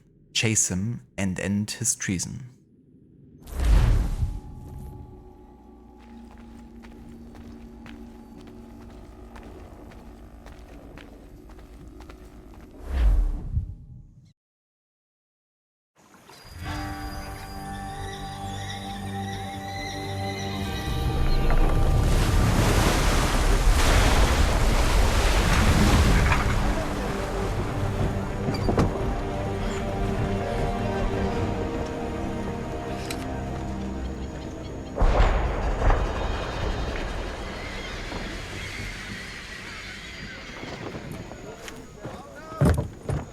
You see the catch fart, Captain?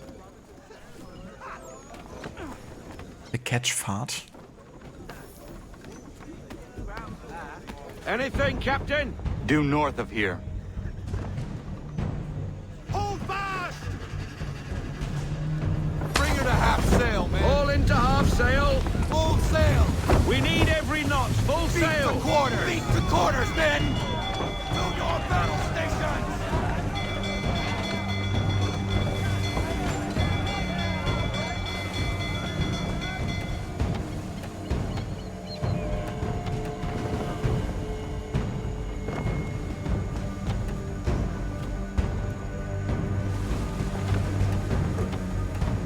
The Randolph! All hands down! I need less! Rogue wind, hold on! I need full sail! Bring us a full sail!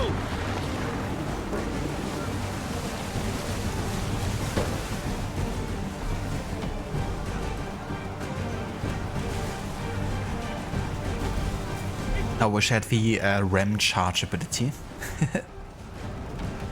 That would have been useful here. What's that weasel up to? Sheet anchor to windward, Captain. You can be sure he's got something up his sleeve. Load the heaters! Keep round, boys! We need to get position!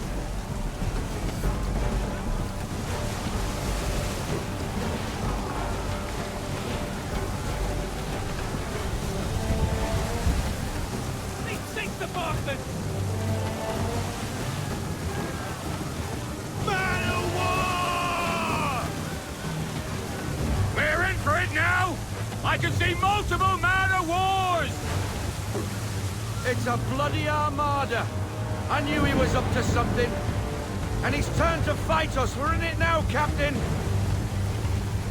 So we fight, Mr. Faulkner. Board the Randolph. Sink the rest. Make your shot! Make your shot! Let fly!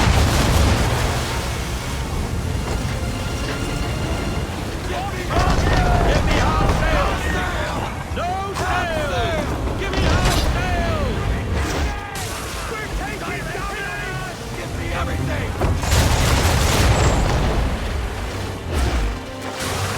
Ground shot! Give me the fire shot!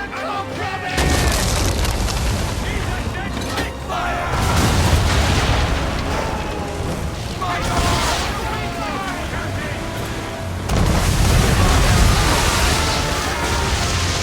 Damage report, officer! Fire front shot! Cover! Half sail, men!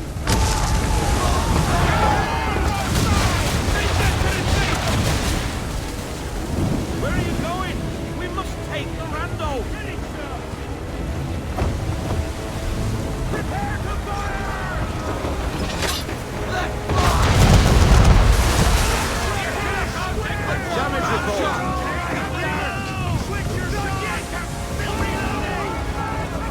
Fire front shot! Half sail! Give me half sail! Full stop! I need half sail! Fire!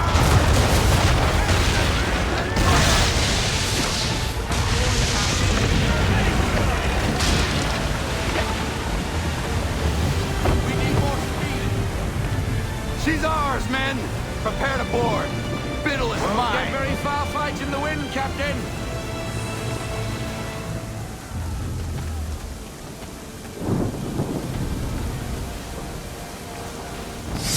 Hook us in! Bring her close!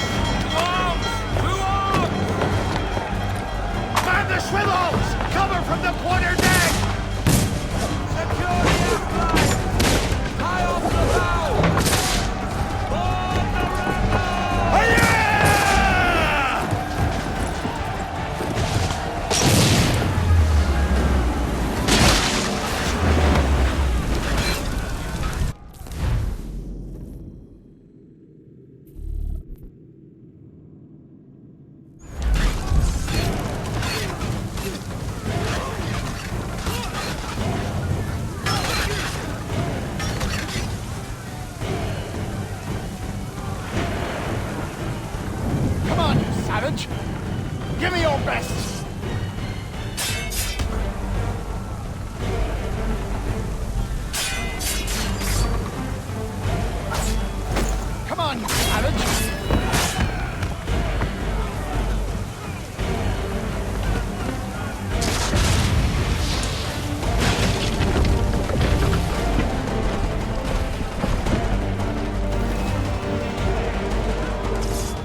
Your reign over the colonial coast has come to an end.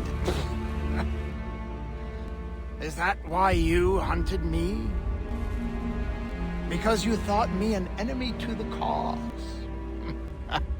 You're every bit the fool I was told. You brought pain and suffering upon innocent people for nothing but personal gain. Pain. Suffering. I set them free.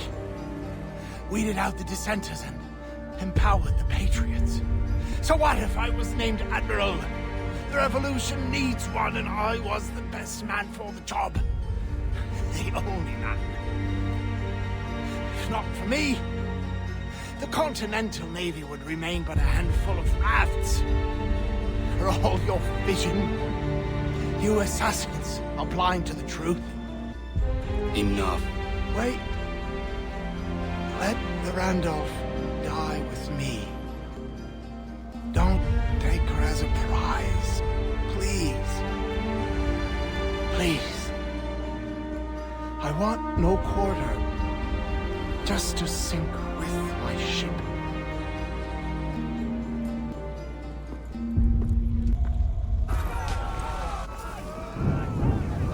I can't believe you mean to leave the Randolph.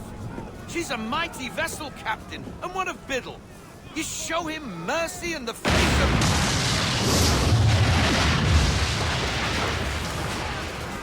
I guess that's that, then. Tad over-dramatic, if you ask me. Still, a waste of a formidable ship. How's about a cheer for the boys, then, eh? Victory for the Aquila! For her glory! Hip, hip, hurrah! I've been a wild rover for many a year, and I've spent all my money on whiskey and beer.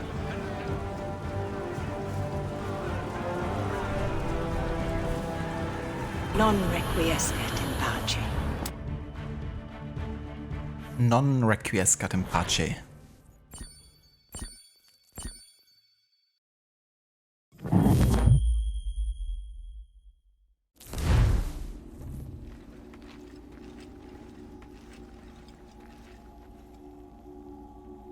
Yeah, but it's true, Afro. Would have been cool to actually have such a fight, you know, like one-on-one on a ship between the, you know, ship mateys.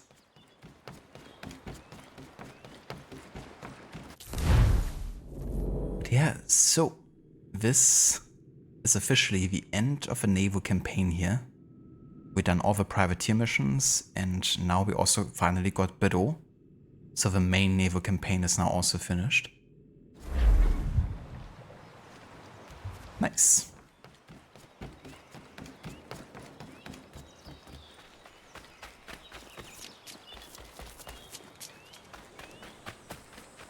This might be the worst Templar in the history of Templars.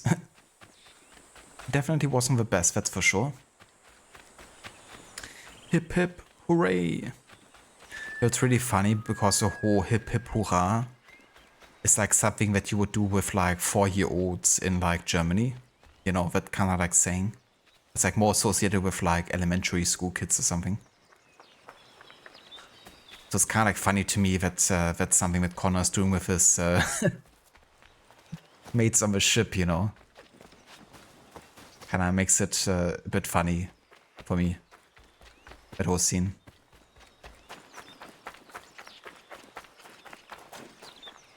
It really is, Rod, you know, you would really expect Biddle to have like a importance for the main story, you know, considering he also appears there for the first time. And he's also on the assassination war, you know, in the Homestead.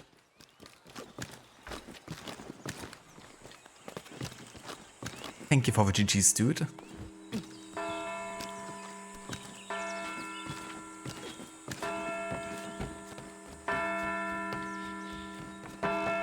Look at that, the bow is actually even doing the animation.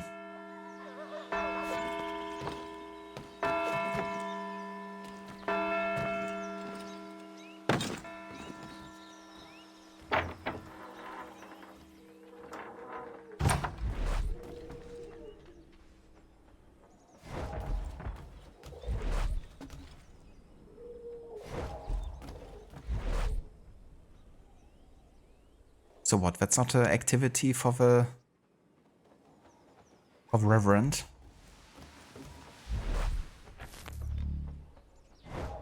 But he's praying. Okay then. Not important according to the game. I think someone is like... Yeah, I was about to say like someone has been blocking the door. So I couldn't open it.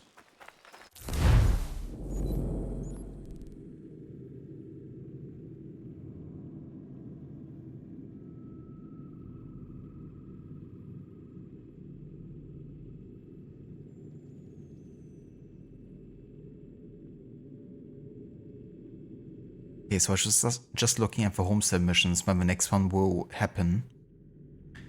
The one for Lance with the 1,000-pound idea, we can technically already do. But the other one for Big Dave is later this year, so it's more recommended to actually do the next 3 main story missions, then return to the Homestead to do some of that.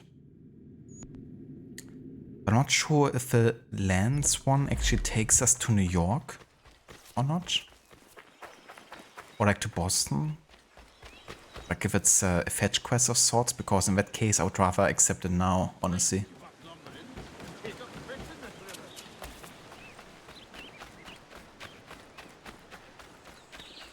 Because we have to kind of like get something for him. So, it appears you sold 3 dozen pelts to a shipping company on consignment. They're to pay me a portion of what they fetch in Charleston. The ship never made it to Charleston. It sank. Sank? But ships like that don't sink? This is to inform all consignees that all merchandise has been lost. But they will still pay, no? No revenue will therefore be available for disbursement. No! I've lost a winter's worth of work. I'm sorry. Good Hello. to see you.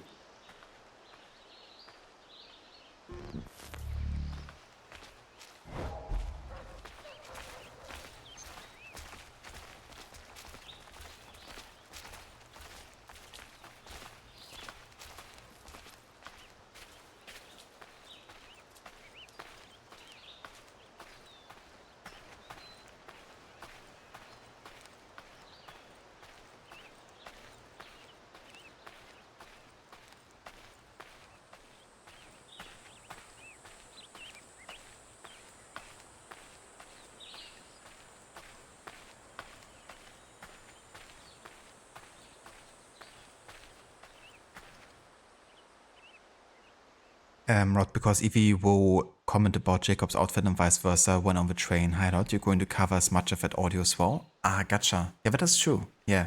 We do make comments about the different clothing they're having. Reminds me a little bit of Red Dead Redemption 2, you know? It's just funny with that bug that happened when you were kind of like having light clothing on and it's like hot, and they were still making comments about, you know, how you like clothed, you know, too much for winter time or something. And it's like, huh? It doesn't make any sense. Stalker Connor back at it. You know it. Hey Norris, got some apples you want to eat? Yeah. Or like a pipe you want to smoke? Hey, Connor.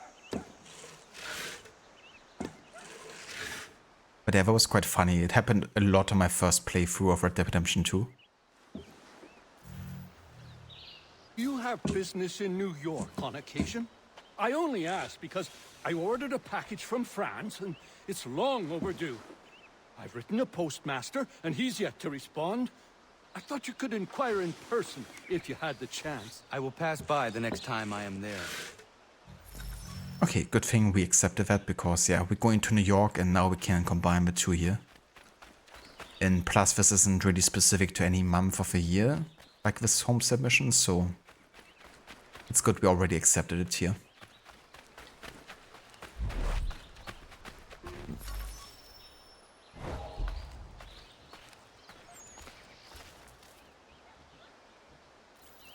The voice at Valence is the same guy as in Brotherhood who wants to shine Lucrezia's shoes.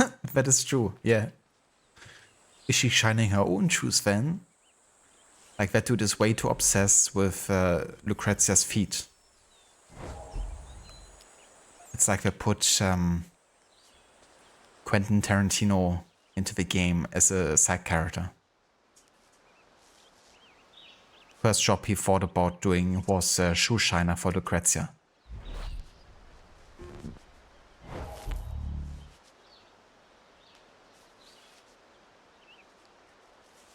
You fucked up your Sekiro saves. Did you now? You deleted the wrong copy, which means you're locked to a certain state and the only way to progress is to go into New Game Plus 2. That really sucks.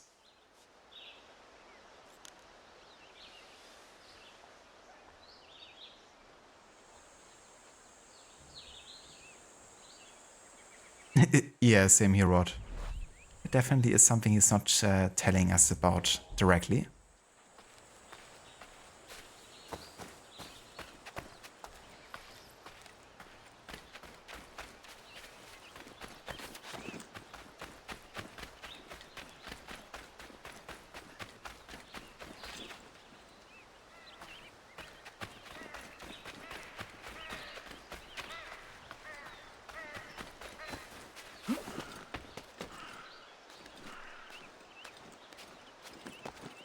You're missing 2 achievements that you were going to farm? Oh dear.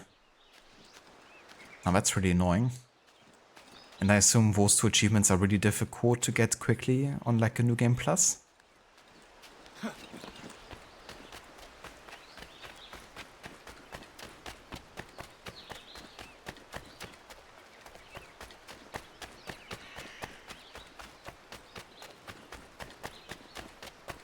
I'm not sure if that would work, Dr. Darling, but maybe you could do like a system point restore. You know, like reverse your PC to like an earlier version.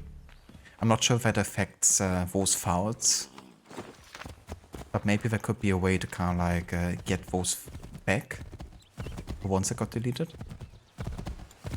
But I'm not sure if it would work or not. And I mean, I assume you also emptied out your trash bin, because otherwise I would have landed in there first, right?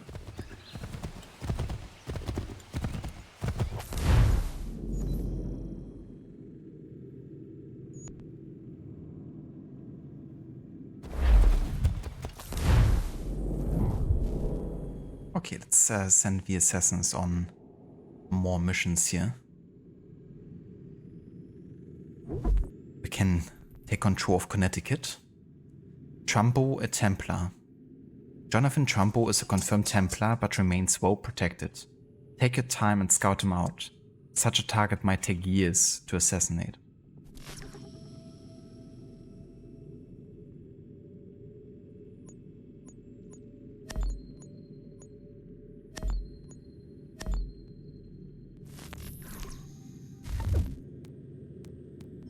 And we got New Jersey. A voice for the cause.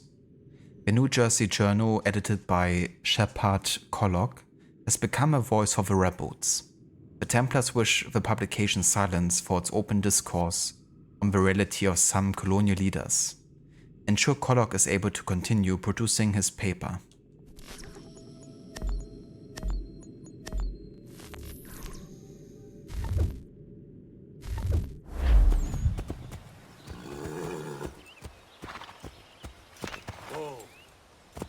Rod, in the Da Vinci DSC memory, when Ezio's looking for Salai, there was this really cool piece of music playing that you think gets drowned out by sound effects and ambient noise from the NPCs. And it was so good. It really good beat and loop. That's really cool. Makes you wonder if I've listened to that before. Like, there's a YouTube channel that released all the unreleased soundtrack for Brotherhood. So I might have heard it in those. But yeah, if it's one that only plays during that specific memory and is like drowned out usually, then it'll be very easy to kind of like not recognize. Definitely a shame sometimes, you know, when certain pieces of music are really difficult to trigger or like, you know, hear on like a regular playthrough. But hey, that, you know, gives over more reason to do the ones that you're doing, of like focusing on the music and highlighting musical pieces that others wouldn't really recognize.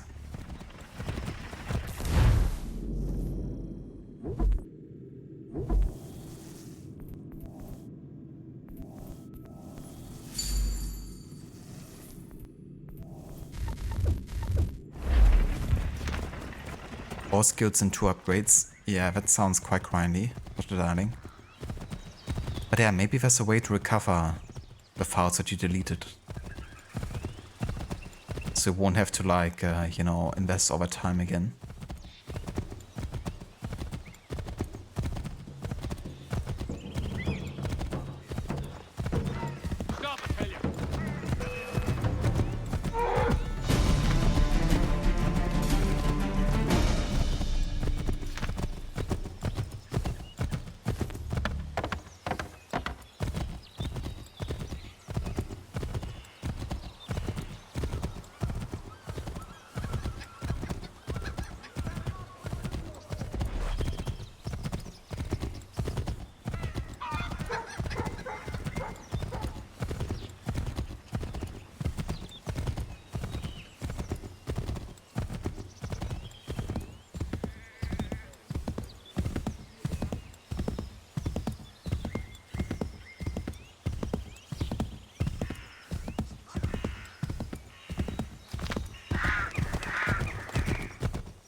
Absolutely rot, yeah, it's really cool, you know, especially in like games that one has played so many times, to still be able to discover new things, you know. But it just goes to show, you know, how many details games sometimes have that get like completely missed, and gives yet another reason to revisit a game as well.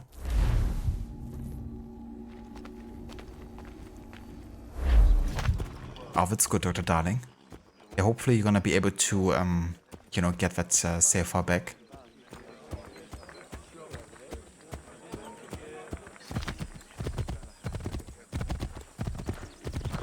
The Boston Country Journal. 1 penny goes a long way.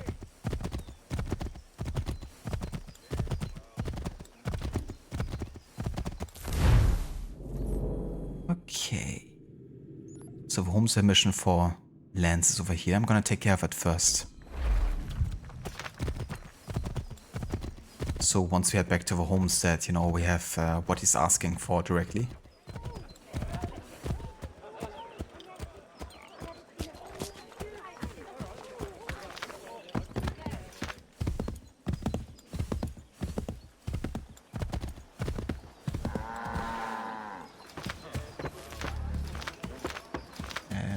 Aussie.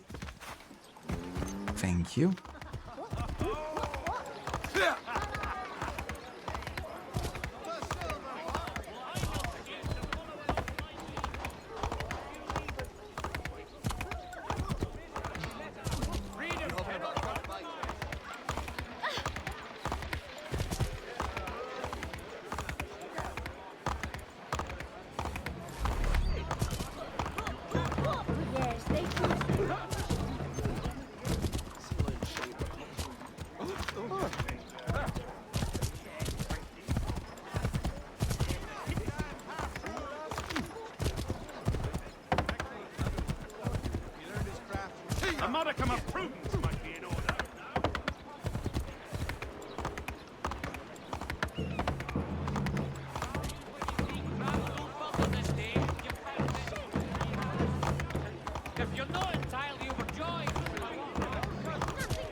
Such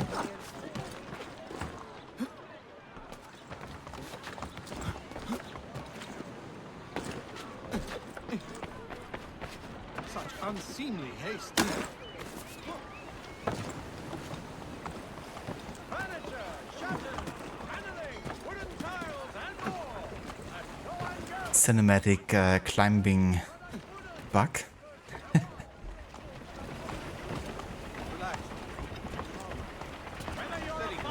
You really can't climb up here. Overstocked merchant.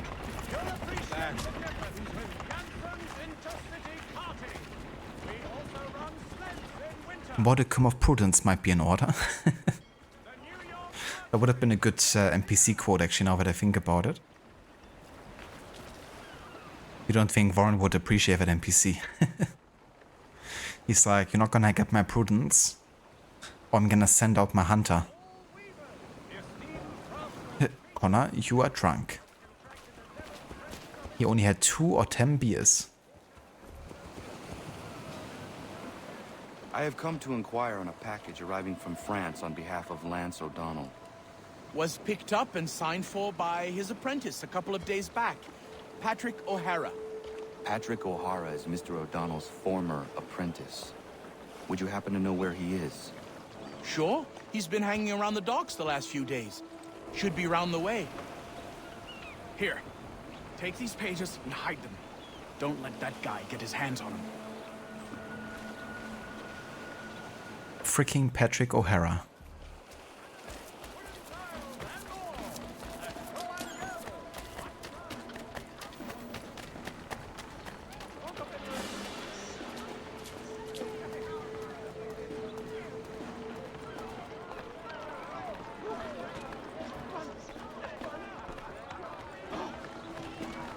Why are these guys running away from me? What have I done?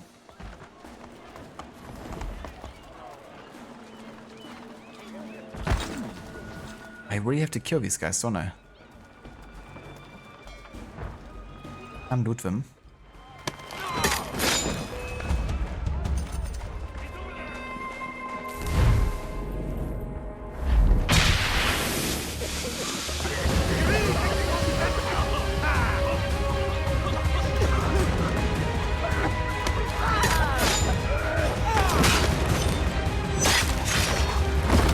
Things you do for Lance.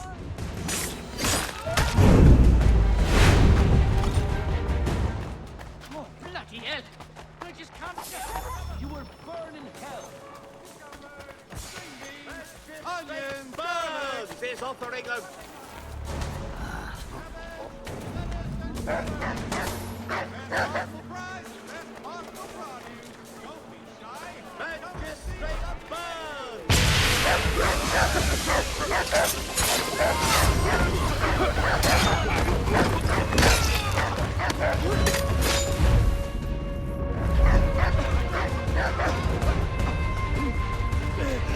Johnny's still free today.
He's in Skyrim, the guy for Patrick O'Hara.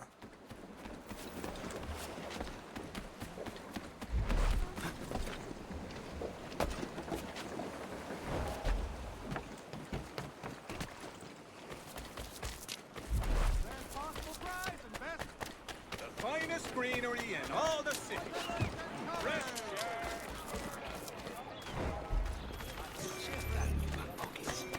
Alrighty, so we got the plans for Lance.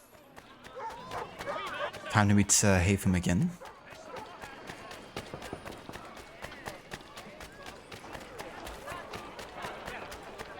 Yeah, kinda same, Dr. Darling, to be honest. I mean, I even enjoyed, Shadows' gameplay to a degree, but I haven't really had much of a motivation to log back into it, I would say. Even with all the new DLC and like, all that, but yeah. Could be that I might play it one time, like, on stream or something. But right now it doesn't really have much of a priority either. We're already past the time in history now, so it would have to be something that's not part of the historic order run, and for that I'm trying to focus more on non-historical stuff for now. So we have a bit of a like evening out happening.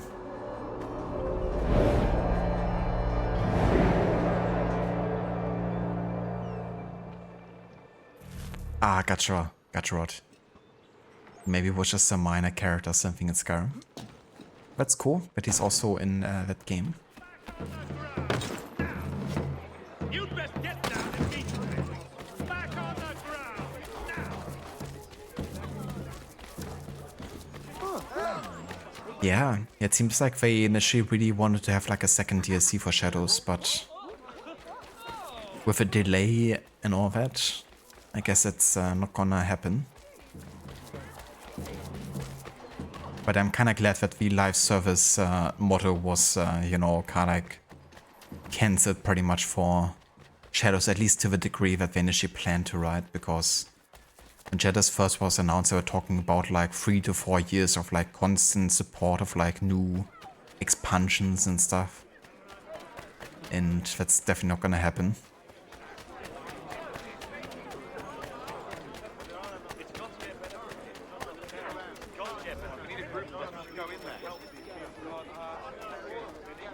Alright, so for this next mission, we're jumping into June. More specifically, the 16th of June, 1778.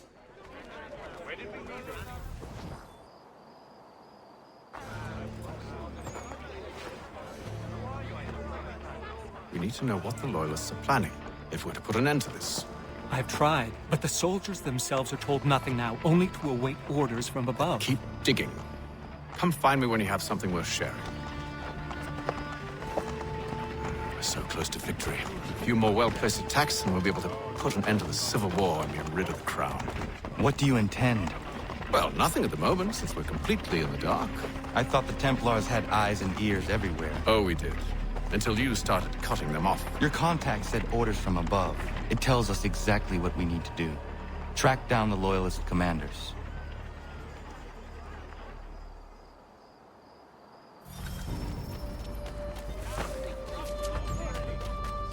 I like how that carriage all of a sudden didn't have any horses anymore in the middle of a cutscene. Bit late for Halloween, isn't it?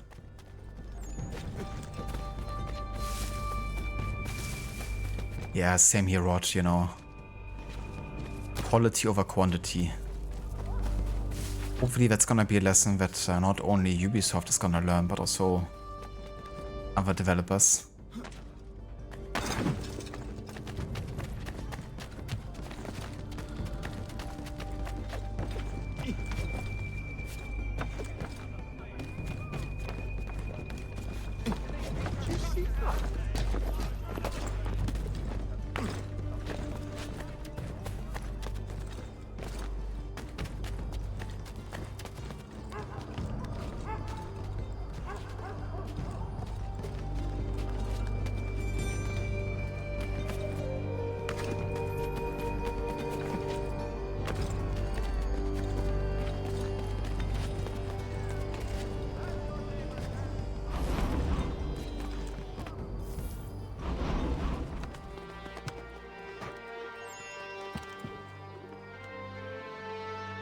Have you considered the proposal? I'm unconvinced.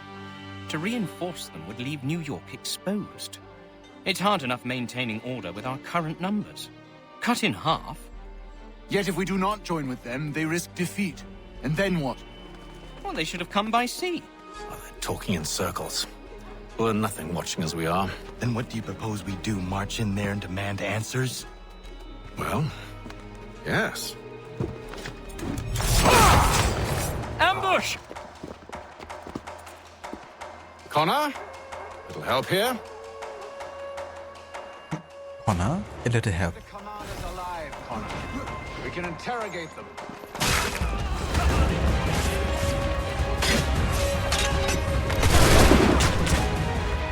We gotta use 2 humans as shields here, so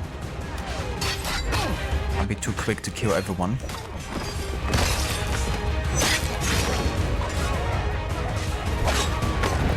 There we go.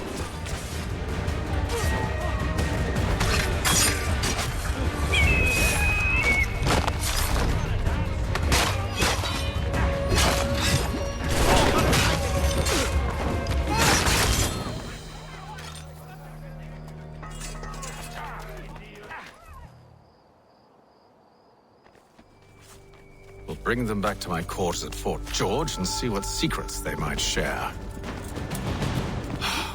Really? Well, you'd best get after him then. You go. I will watch the prisoners. No, you do it. Why me? Because I said so. Now go. It's like Haven failed to properly tie them together. When thinks himself too good to, you know, rectify his own mistake. This one's a bit tricky because you gotta attack him from above. Come no closer! Can be always a bit finicky. Get this done. Stop him!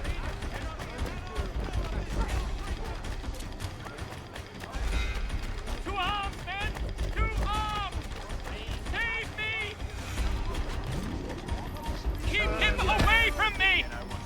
Okay, there we go. Move. Go to hell! I said move. Wait. I'll tell you anything you want. Anything, only don't make We just me go have in some there. questions for you. Cross that threshold, and I'm a dead man. There you are, Connor. I was worried you might have gotten lost. Come along, then.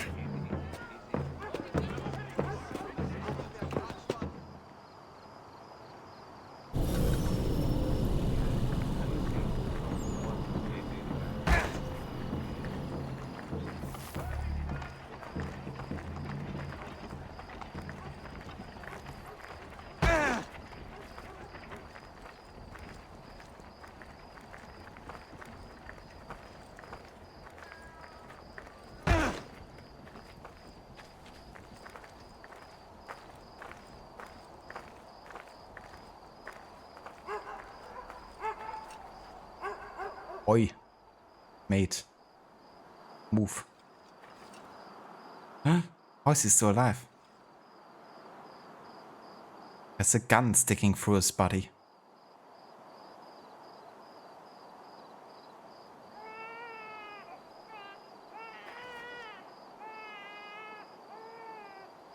It looks a bit interesting.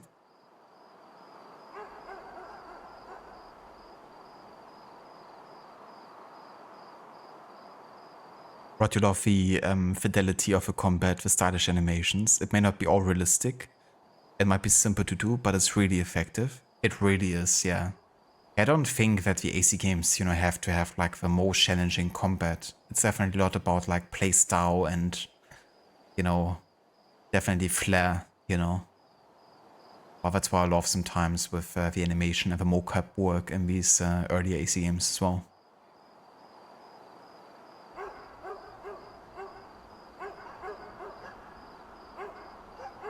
That's fair Afro, yeah. I definitely get that about Black Flag and Rogue. Also, hello for Soul Trooper, welcome in. Yeah, that gun sticking through his body. And hello for Jay, welcome in, dude. Thank you so much for the raid. And welcome in, Raiders. How was your stream today? Hope you had a good time with Dragon Quest. You don't think that soldier is fully aware of how firearms work? He's not technically in any danger from a bullet. That is true. If I would be shooting here, then, you know, it wouldn't affect him. Technically. He would still feel that vibration pretty bad within his body, though. But yeah, he should be fine. At least above a bullet.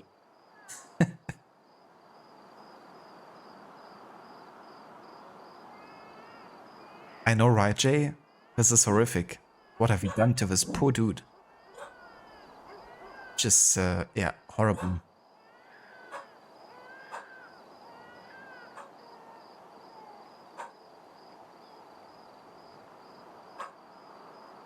My dog is also not liking this, apparently.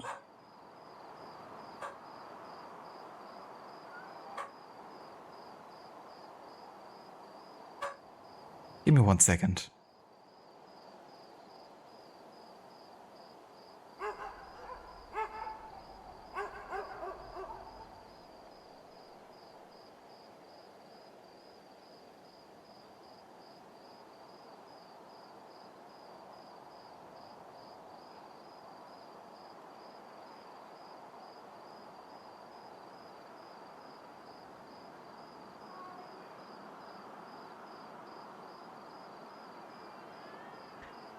Hello there, Acid. Welcome in, dude.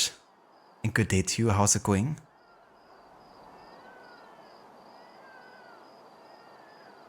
There will be more tomorrow. Very nice, Jay. That's good to hear. Take Yeah, my sugar. hope you're enjoying Take anything you like. the game so far. It's really, you know, fun. Like the turn-based combat really reminds me of like older Pokemon games. You know, also with the UI and stuff. But that's what I also thought when I saw like a review for that Dragon Quest game, like a couple months back. From when is actually the original game? Like, which year did it release in? I wonder. Is it like late 90s?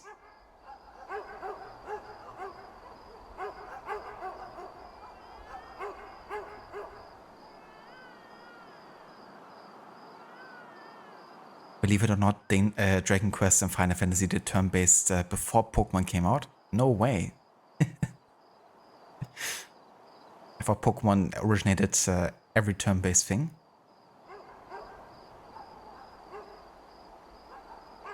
My whole view of the world has now been shattered.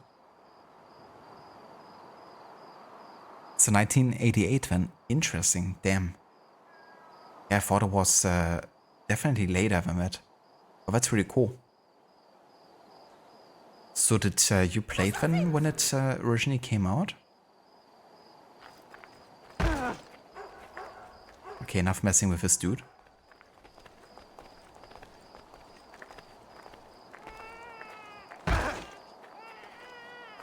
Hello there, Arthur. Welcome and good day to you.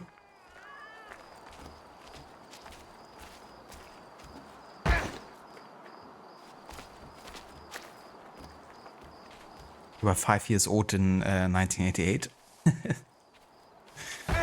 Yeah, I mean, definitely wasn't yesterday. I wasn't quite born yet.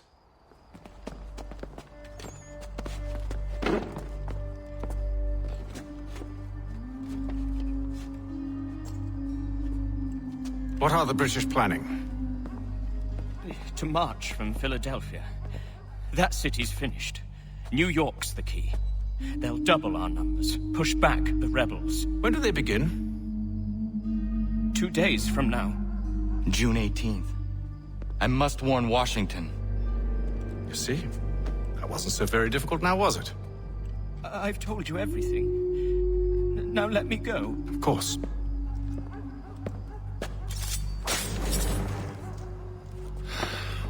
The other two said the same. It must be true. You killed him. You killed all of them. Why? They'd have warned the Loyalists. You could have held him until the fight was done. What? And waste precious time and money on their care? What would be the point? They'd given up everything they knew. I'll meet you at Valley Forge.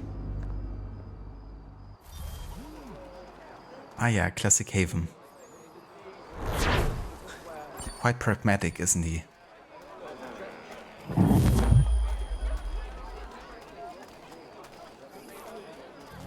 Reverend Julius Foster will be guest preacher this Sunday at St. Mary's for the good of all. Run him out of town if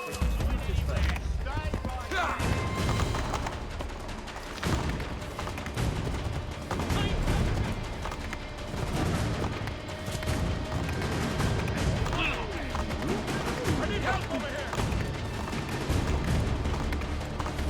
Wait, no, we're not yet!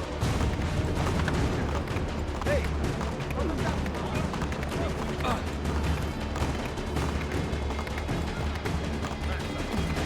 No one comes through here!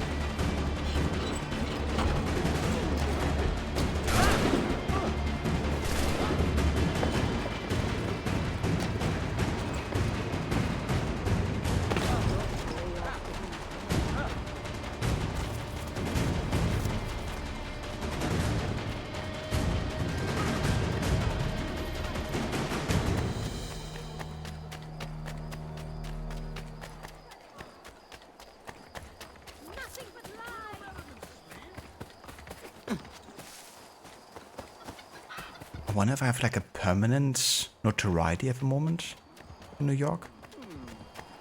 Because there's not any kind of like opportunities popping up to reduce my notoriety.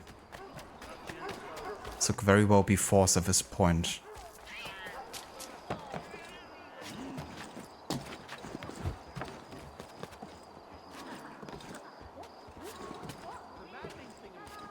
Ah, gotcha, Jay. Yeah, that makes sense. That happened for a few games, right? But they released quite a bit earlier for the Japan market than they did for the American.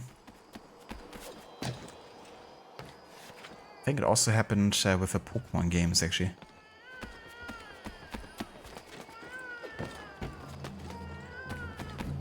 Love the haunting sound of the music here. I really like the ambient music as well in this game, and there's definitely some really like, you know, dark sounding pieces.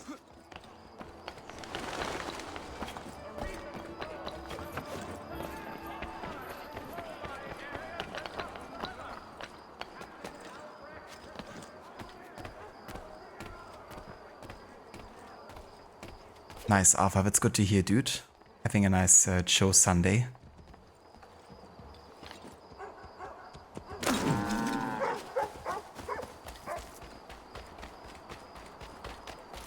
So, but it's kind of funny when relocations in games or movies are brought up, your brain can't help but think, I was there yesterday. I don't blame you. I had like the reverse effect recently when I visited London and I saw the landmarks in person and I was like, I have seen this in AC Syndicate or Watch Dogs Legion.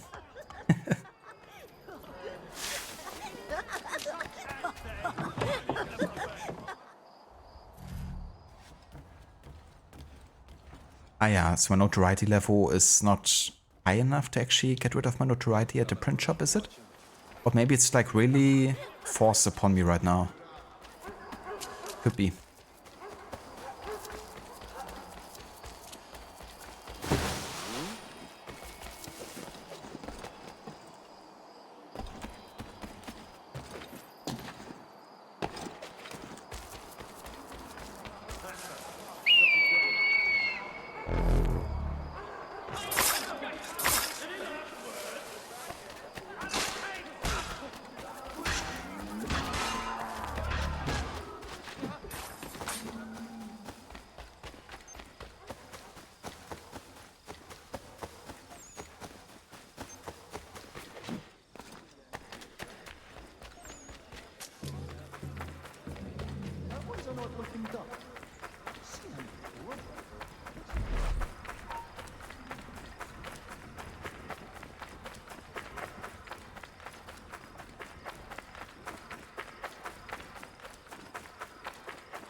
Okay, let's send our assassins out on more missions here. So we're taking over Connecticut now. We can work on New Jersey. Tea parties are all the rage. A loyalist by the name of Dan Bowen is storing a great deal of British tea in a cellar. A group of colonists are looking to raise a banner for potential rebels in the colony. Yet another tea party might be just what they need.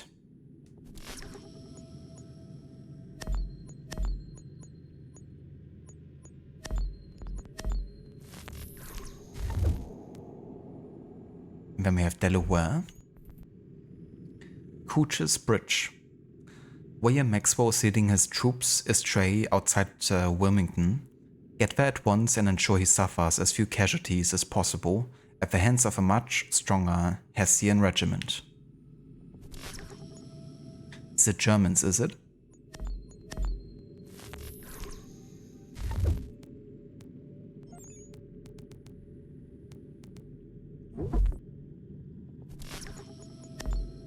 Oh damn, he actually has an 85% chance to succeed with a 3-star mission. Okay, in that case we're gonna start on Massachusetts. The powder alarms.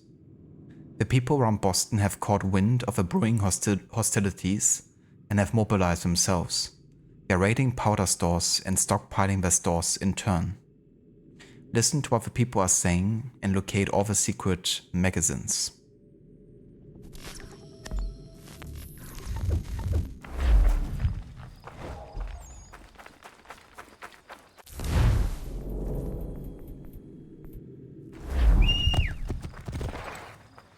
Father Patrick asks all able-bodied men to give an hour of their labor this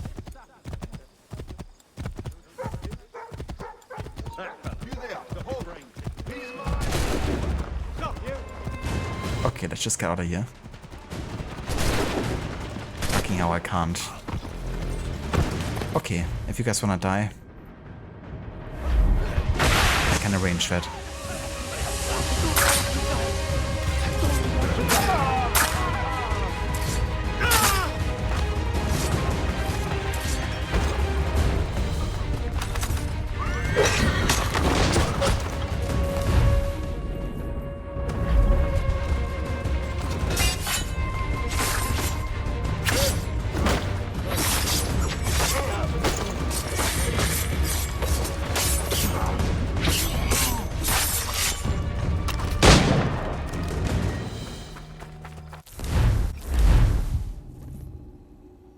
You know, you could have just let me escape to the frontier, but they just wanted to die, apparently. That's how the colonists won the war. They just sent out Connor, the one-man army.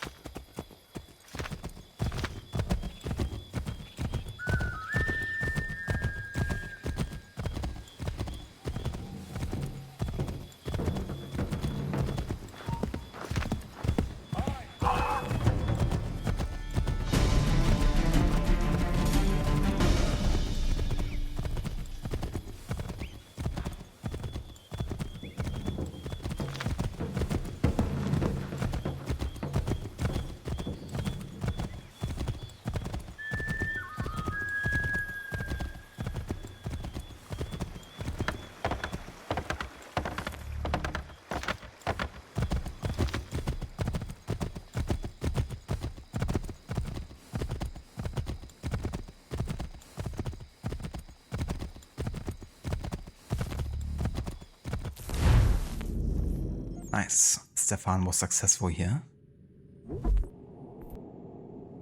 Suspicious ships. Jesus, that's a tongue twister, if I've ever seen one. Suspicious ships. Especially as a German speaker, you know, because we do those S and sounds kind of like differently. Some British schooners have been prowling off the coast of Gloucester. Take First Mate Faulkner and the Aquila and pin them in allowing the Patriots in the area to capture the warships.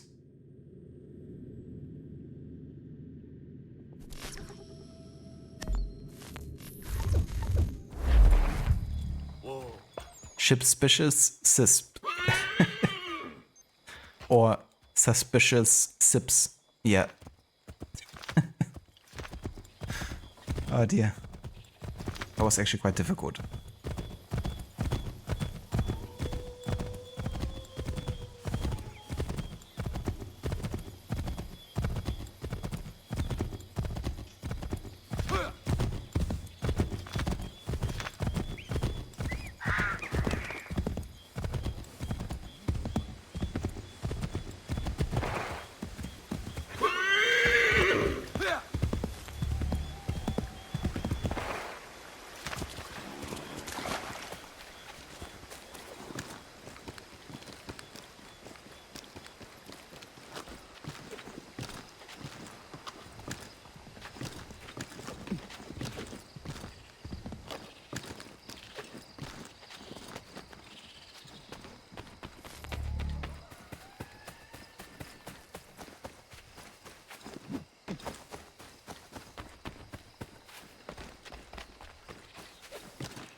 shot!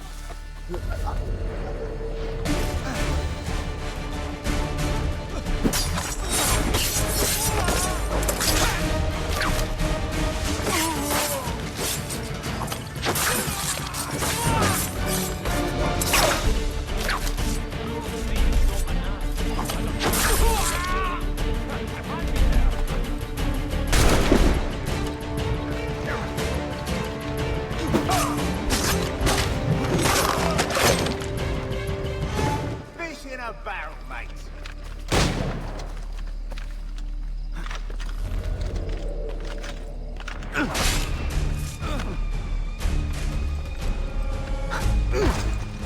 Wait, I can't counter him if he's like elevated.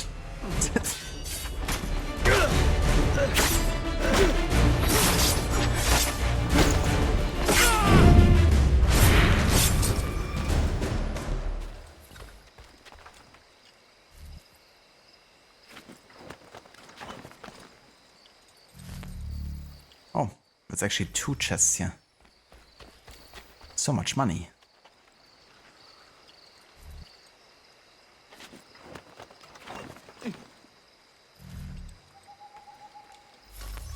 Exactly, Arthur.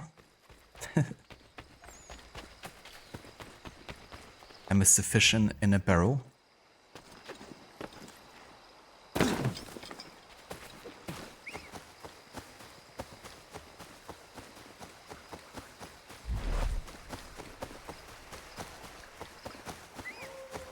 I should have embraced the golden ways and tried to catch a fresh fish instead.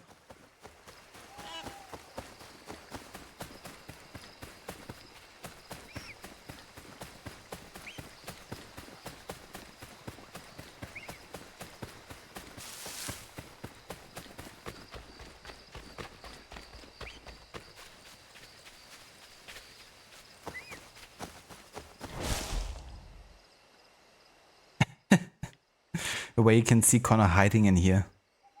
It's like, well done, Connor. You're basically invisible.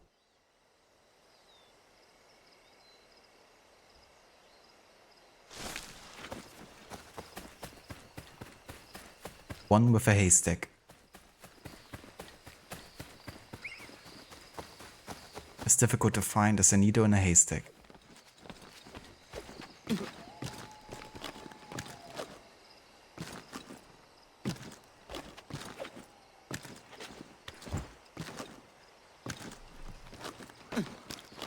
Exactly, Maxi.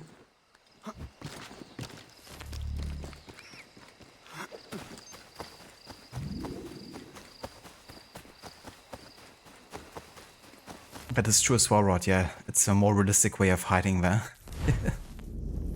Oh, look, I've had suspicious ships has been successfully failed. I have to do it again. This mission is just taunting me now at this point.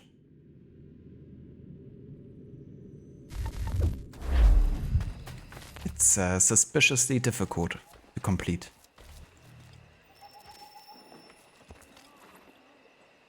Broken Trust. So this is 1 day later on the 17th of June. We should be sharing what we know with Lee, not Washington. You seem to think I favor him, but my enemy is a notion, not a nation. It is wrong to compel obedience, whether to the British Crown or the Templar Cross. And I hope in time the Loyalists will see this too, for they are also victims. You oppose tyranny, injustice. These are just symptoms. Their true cause is human weakness. Why do you think I keep on trying to show you the error of your way? You have said much, yes, but you have shown me nothing. Then we'll have to remedy that then, won't we? Sir. Hello, Connor. What brings you here? The British have recalled their men in Philadelphia. They march for New York. Very well. I'll move our forces to Monmouth. If we can rout them, we'll have finally turned the tide. And what's this? Private Oh, correspondence. of course it is. Would you like to know what it says, Connor? It seems your good friend here has just ordered an attack on your village. Although attack might be putting it mildly. Well, tell him, Commander. We've been receiving reports of Allied natives working with the British. I've asked my men to put a stop to it. By burning their villages and salting the land, by calling for their extermination, according to this letter. Not the first time either. Tell them what you did 14 years ago. That was another time. The 7 Years' War. And so now you see what happens to this great man when under duress. He makes excuses, displaces blame, does a great many things, in fact, except take responsibility! Enough! Who did what and why must wait. My people come first. Then let's be off. No. You and I are finished. Son. Do you think me so soft that by calling me son, I might change my mind? How long did you sit on this information, or am I to believe you discovered it now? My mother's blood may stain another's hands, but Charles Lee is no less a monster, and all he does by your command. A warning to you both. Choose to follow me or oppose me, and I will kill you.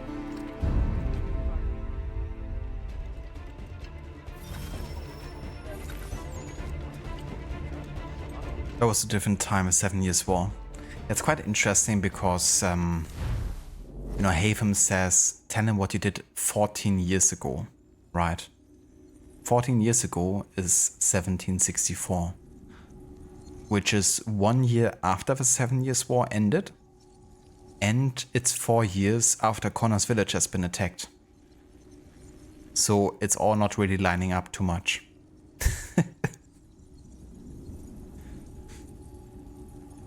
But yeah, Connor's village has been attacked in 1760. Not 64.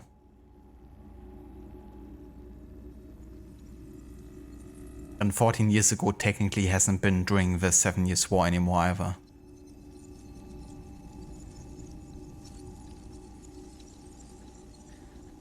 Okay, so we got an update for Guts de Zio. Well, that makes slightly more sense. It seems the Templars weren't behind the burning of Connor's village. You can thank George Washington for that. I'm guessing that part of Washington's military career didn't make it into your history books. But then, so many things didn't.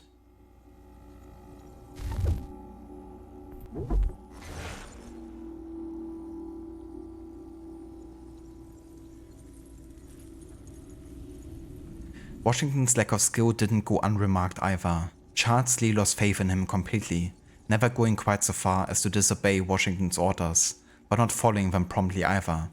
Then in 1777 to 78, Washington had to defend himself against the Conway cabal, which threatened to replace him with General Horatio Gates.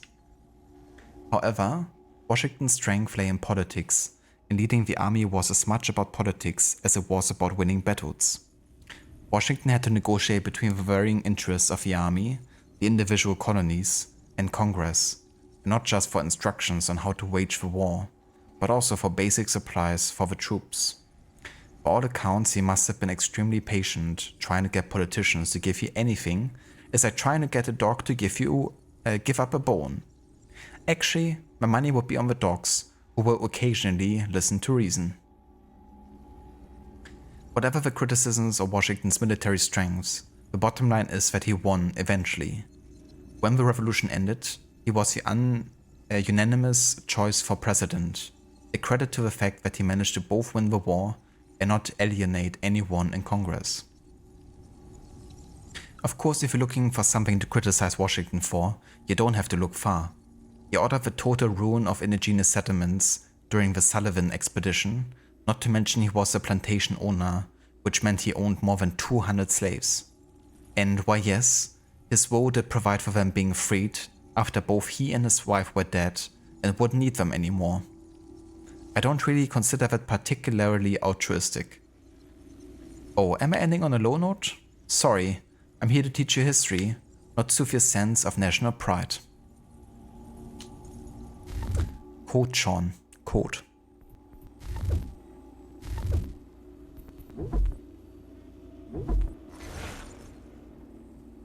The Sullivan Expedition was Washington's response to several raids by British and Iroquois groups along the northern frontier. Forces under Joseph Brant and John Butler had attacked forts and settlements in the Wyoming and Cherry valleys, killing and scalping women and children as well as militia. Washington's orders were very clear. In order to root out the problem, Sullivan was to attack and burn as many Iroquois settlements as he could find, and take as many prisoners as he could. Sullivan complied, burning 40 Iroquois villages and destroying an estimated 160,000 bushels of corn. His troops also answered previous atrocities with their own, scalping bodies and burning people alive in cabins. Sullivan didn't limit his troops to active enemies either. He also attacked the Onondaga, who had stayed neutral during the war. This attack had the unsurprising effect of making the Onondaga into enemies of the Patriots. In the end, the Sullivan expedition failed to stop raids in the area. Wars continued throughout the revolution, as each side sought to get revenge for the violence of the other. The repeated attacks on both sides eventually laid waste to the entire Kainenkill territory, also known as Mohawk Valley, and the land around it. Possibly because of the Sullivan expedition, George Washington became known among the Iroquois as the Town Destroyer. Although the origin of the nickname is historically contested, he might have already earned it destroying towns during the French and Indian War. Now that's the mark of a great statesman. It's hard to tell when he got a reputation for scorched earth policies, because he did it so much.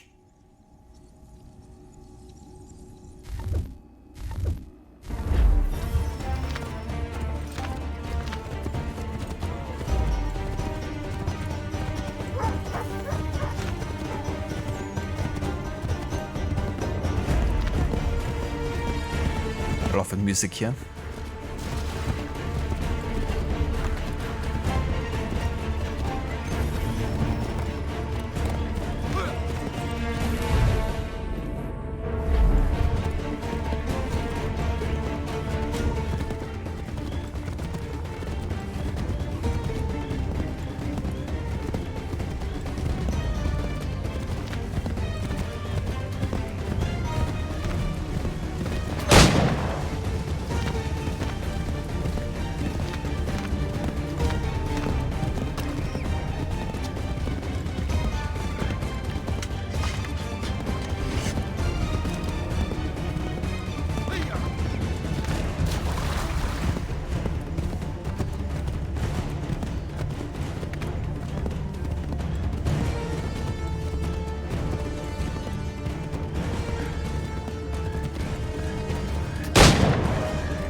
Jesus, can you?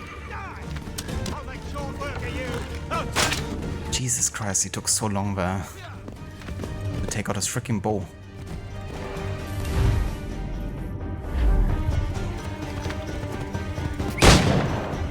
Oops. I thought I had to reload, because technically I hadn't reloaded my gun. But I guess changing to bow and going back to pistol automatically reloads. I didn't mean to shoot that animal there.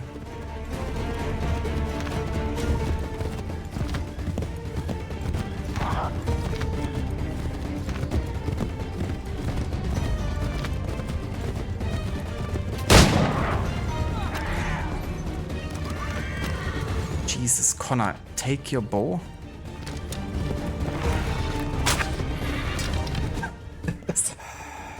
I should make sure the village is safe.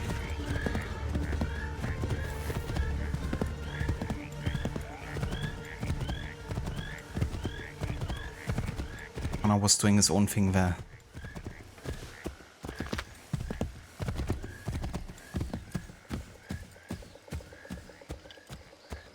Was optional objectives in this game. You still remember Rod raging above the horse riding. Yeah, I don't blame Rod for feeling that way, because it can be really finicky at times.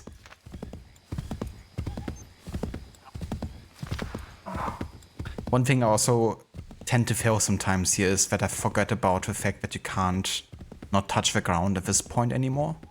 So sometimes I went like off a horse just before getting to the village, and then failed and had to restart all over again. Why did it give us the update again for George Washington? We read this. Weird.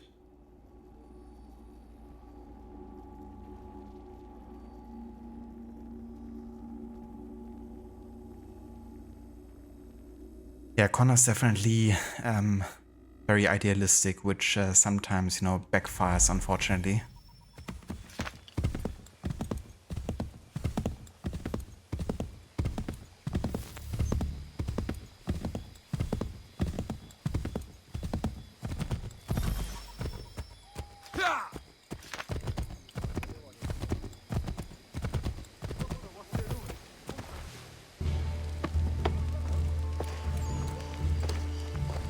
Radun hagedun. Za shewe nekti ohnujera. Wakanu dunyu huetogati ga oya rungwe ayezenesege. Unka giga oya rungwe. De ohne gujes Charles Lee. Luana dukwa yasagoya donhawe kano dogu dano dohkara ni hadi. Nahoda? Ka nuwe nye honenu. Wat de sagodi dashtana tini hadi ayun kiyun hunjakwa. Ya, yattet kari hoyeri.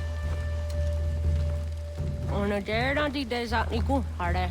Ya kon tat desa du hundani ne giga ne ayagoderio. Onekti ashchaga ne. De domzong da ketaste.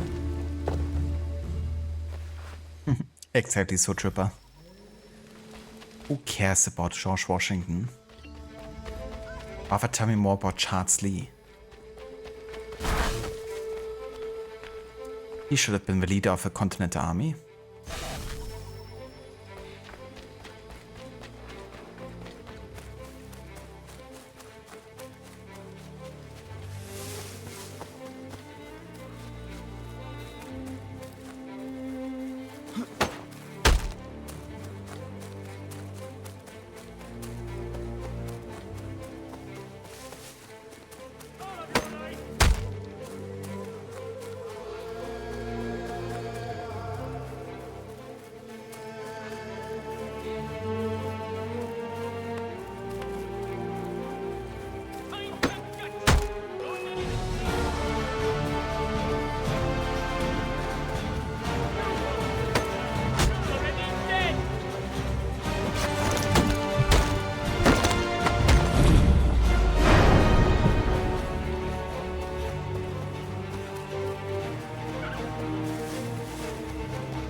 Having to take his own people there to save them from certain death. Fucking Charles Lee.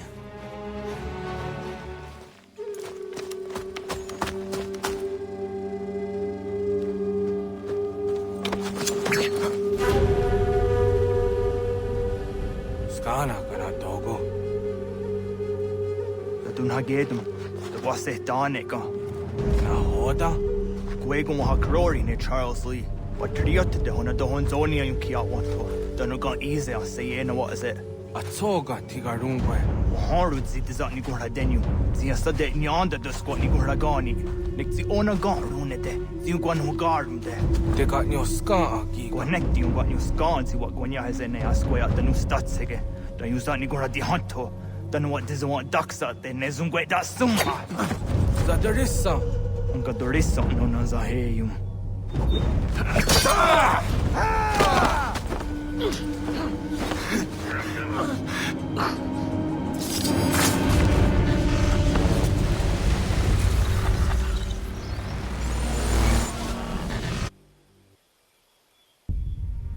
Yao tena, das ist a dansum.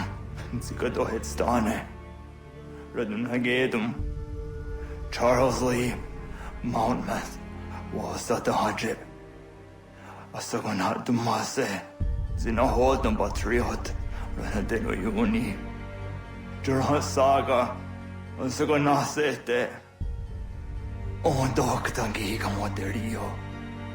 Runudio hot quenu. Ungenungue da summa. Odiatanum statunge. Iwe reya nawando taingwa ya tano stado de. Ona wasaderesa yung jataro.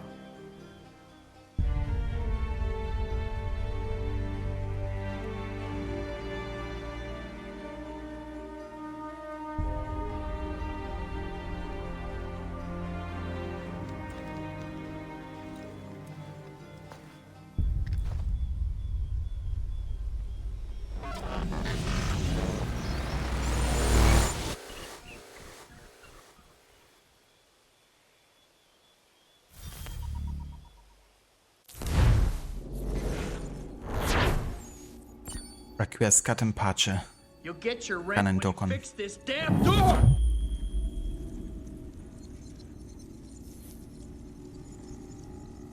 The disagreement came to a head when Ganondorkon confronted Connor with the knowledge that his loyalist allies had planned an attack on their village. In the ensuing fight, Connor was forced to kill his friend. So annoying when that happens. It really is Sean, isn't it?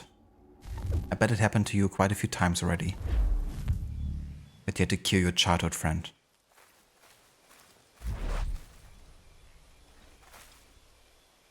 Yet another victim of Charlesley's manipulation. Requiescat in pace. Requiescat in pace.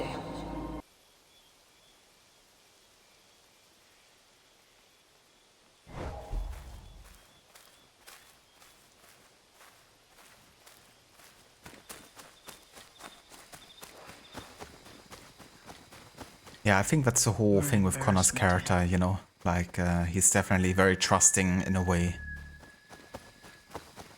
Which not always gets paid back. I think there's also examples, you know, where it is being awarded. I think the Homestead is definitely a big part of that, you know, side of Connor's idealism and trust in people actually working out for the better. But yeah, on a grand scale, you know, there's only so much he can do. And impact. Hello there, dudes. A simple combo with more death and face animations. Way better than shadows. Yeah, I think those, you know, proper mocap scenes just always will look so much better than, you know, kind of like scenes that are just based on like general mocap, you know, presets. Just very difficult to kind of like achieve the same level of quality.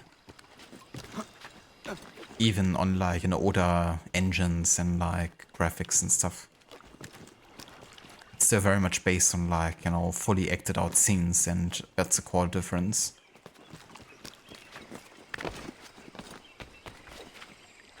That's one thing I really wish Mirage would have had, you know, because Mirage being on a smaller budget, I guess they had to really take some shortcuts, and almost the entire game is just in those kind of classic Odyssey style cutscenes. Kind of wish, you know, with the shorter size of it, that we would have had like more actual cinematic scenes on this level.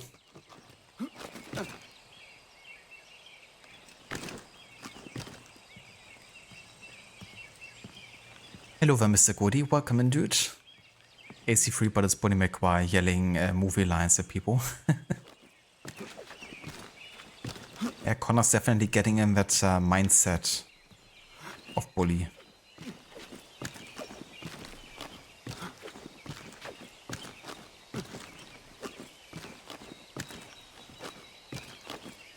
Funny thing here, the British did have a deal with the natives west of a certain mountain range, Upper something, will all be native, and they will not expand out west, which pissed off the colonists because wanted to expand out west, wanted more land, so was not all down to Texas. Yeah, there's definitely lots of reasons that came into play to create the conflict between the native people and the colonists. And the colonists, of course, are much more of a permanent, you know, presence and threat to them than the British, you know, would have been.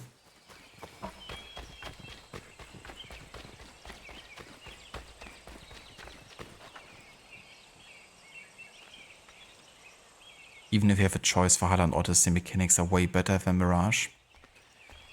Yeah, I mean, Mirage was definitely much more focused on just assassin gameplay, which worked out pretty well, I guess, overall, but Valhalla and Odyssey definitely had more, you know, to offer on a grander scale, I guess, of like things to do. I did Dr. Darling, yeah. At this point, I don't have much of a desire to make more money, to be honest. Like, I've gotten everything I wanted to, pretty much. So, like, that's mostly the ship upgrades, really. So, yeah, don't need to hunt too much anymore at this point.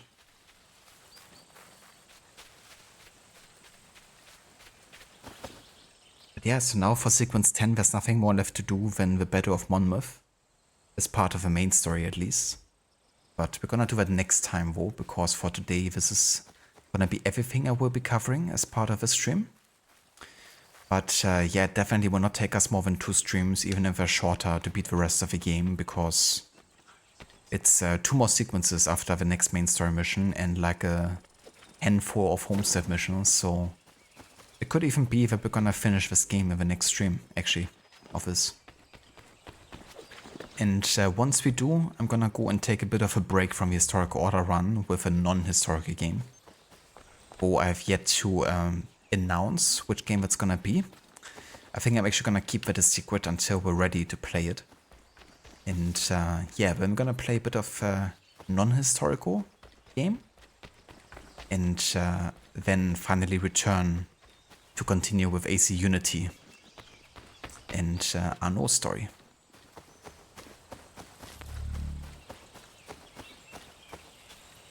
So Connor should have technically backed the British, or maybe they also would have stabbed him in the back.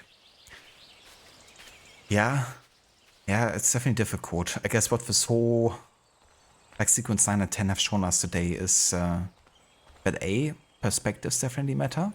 It's not just, you know, black and white between those conflicts.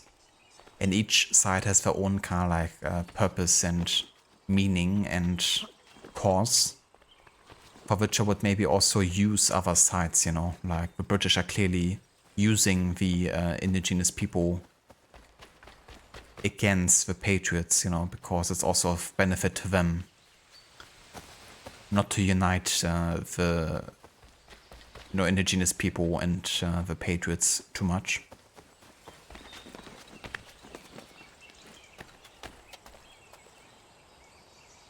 Elden Ring, I can see it. Yeah, who knows? Ever played Hitman Absolution? I haven't yet, no. I've only played the newest Hitman trilogy. And for those, I would also kind of revisit the game and play those extra DLC missions at some point. Like if I can grab them on a good sale, then I'd like to also include those at some point. But yeah, I do want to play the old school Hitman games as well. They're supposed to be quite decent, and yes, Bakit has done some of the soundtrack. So that's another reason for me to look forward to those. But yeah, I do want to play all of the Hitman games eventually.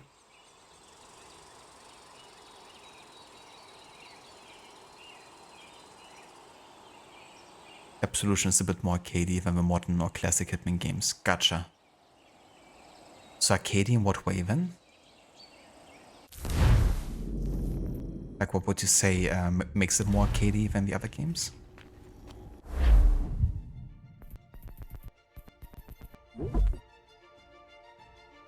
Alright, so we're now at 74% total completion. We're not gonna get the 100% because I'm not including like literally all the missions. So much closer to the end of the game than 26%. But yeah, we're gonna take care of it next time for today. This is where we're gonna call it. Let's have a look who's online and who we could raid today.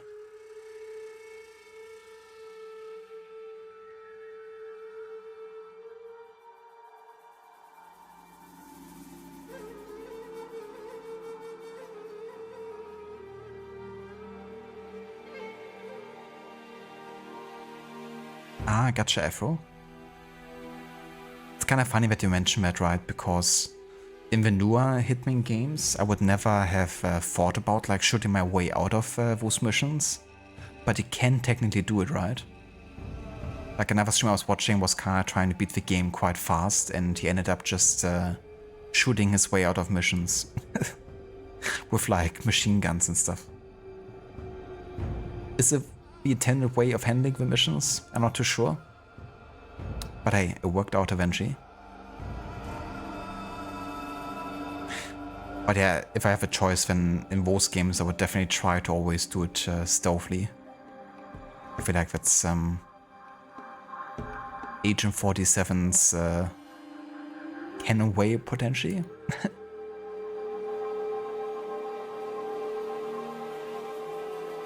But yeah, thank you so much everyone for joining us today for another part of our Historic Order run. Thank you also again for the raids today at Rod and Jay. Thank you.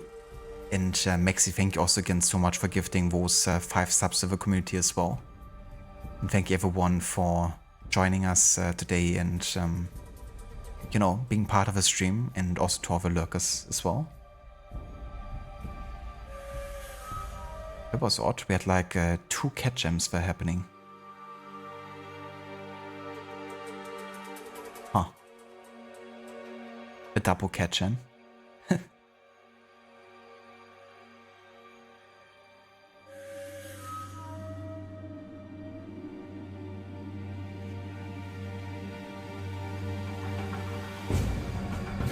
Okay, I think I've found the culprit.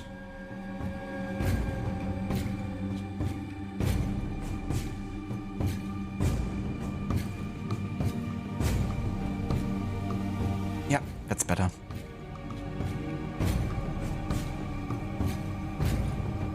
Once you wanted to use a command and not points. Yeah, I mean, as a VIP, you can do a few commands for free. That's one of them.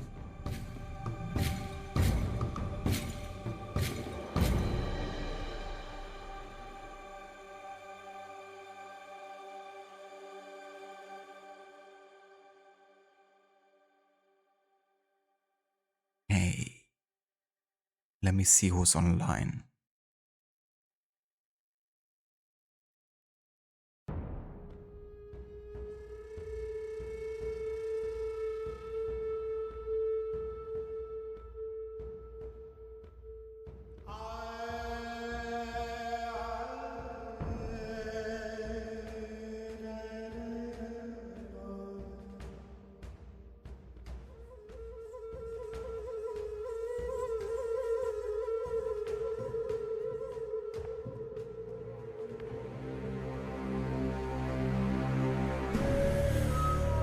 So many streams this week, I know, right? Yeah, this has been the most stream heavy week in a long time. Unfortunately, the next one is not gonna be quite as stream heavy because I won't have quite as much time. But that's alright. I mean, we're still gonna have a few. But it was nice to kind of like, you know, do a bunch of longer streams this week. Definitely helped having like an extended weekend.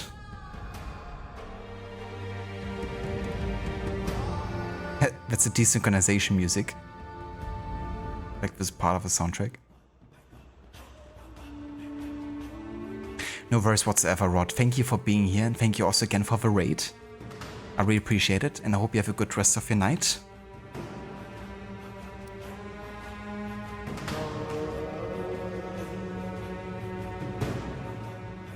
Okay, let's raid out to Gislake today. He's playing some more Anno, the newest one. Set during the Roman Empire.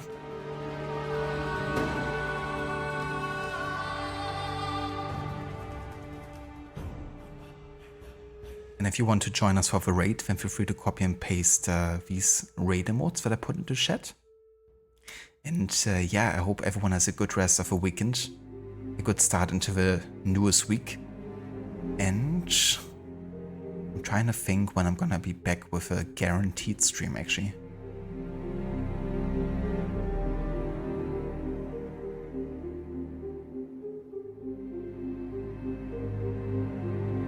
I think my next guaranteed stream, to be honest, is gonna be Friday. But it's very likely I will do like a late stream on like Monday, Tuesday, or Thursday. So it could be like definitely an evening stream in the coming days, but like daytime stream will be a Friday though. But yeah, until then, catch you guys next time, and hope you all have a good rest of your weekend.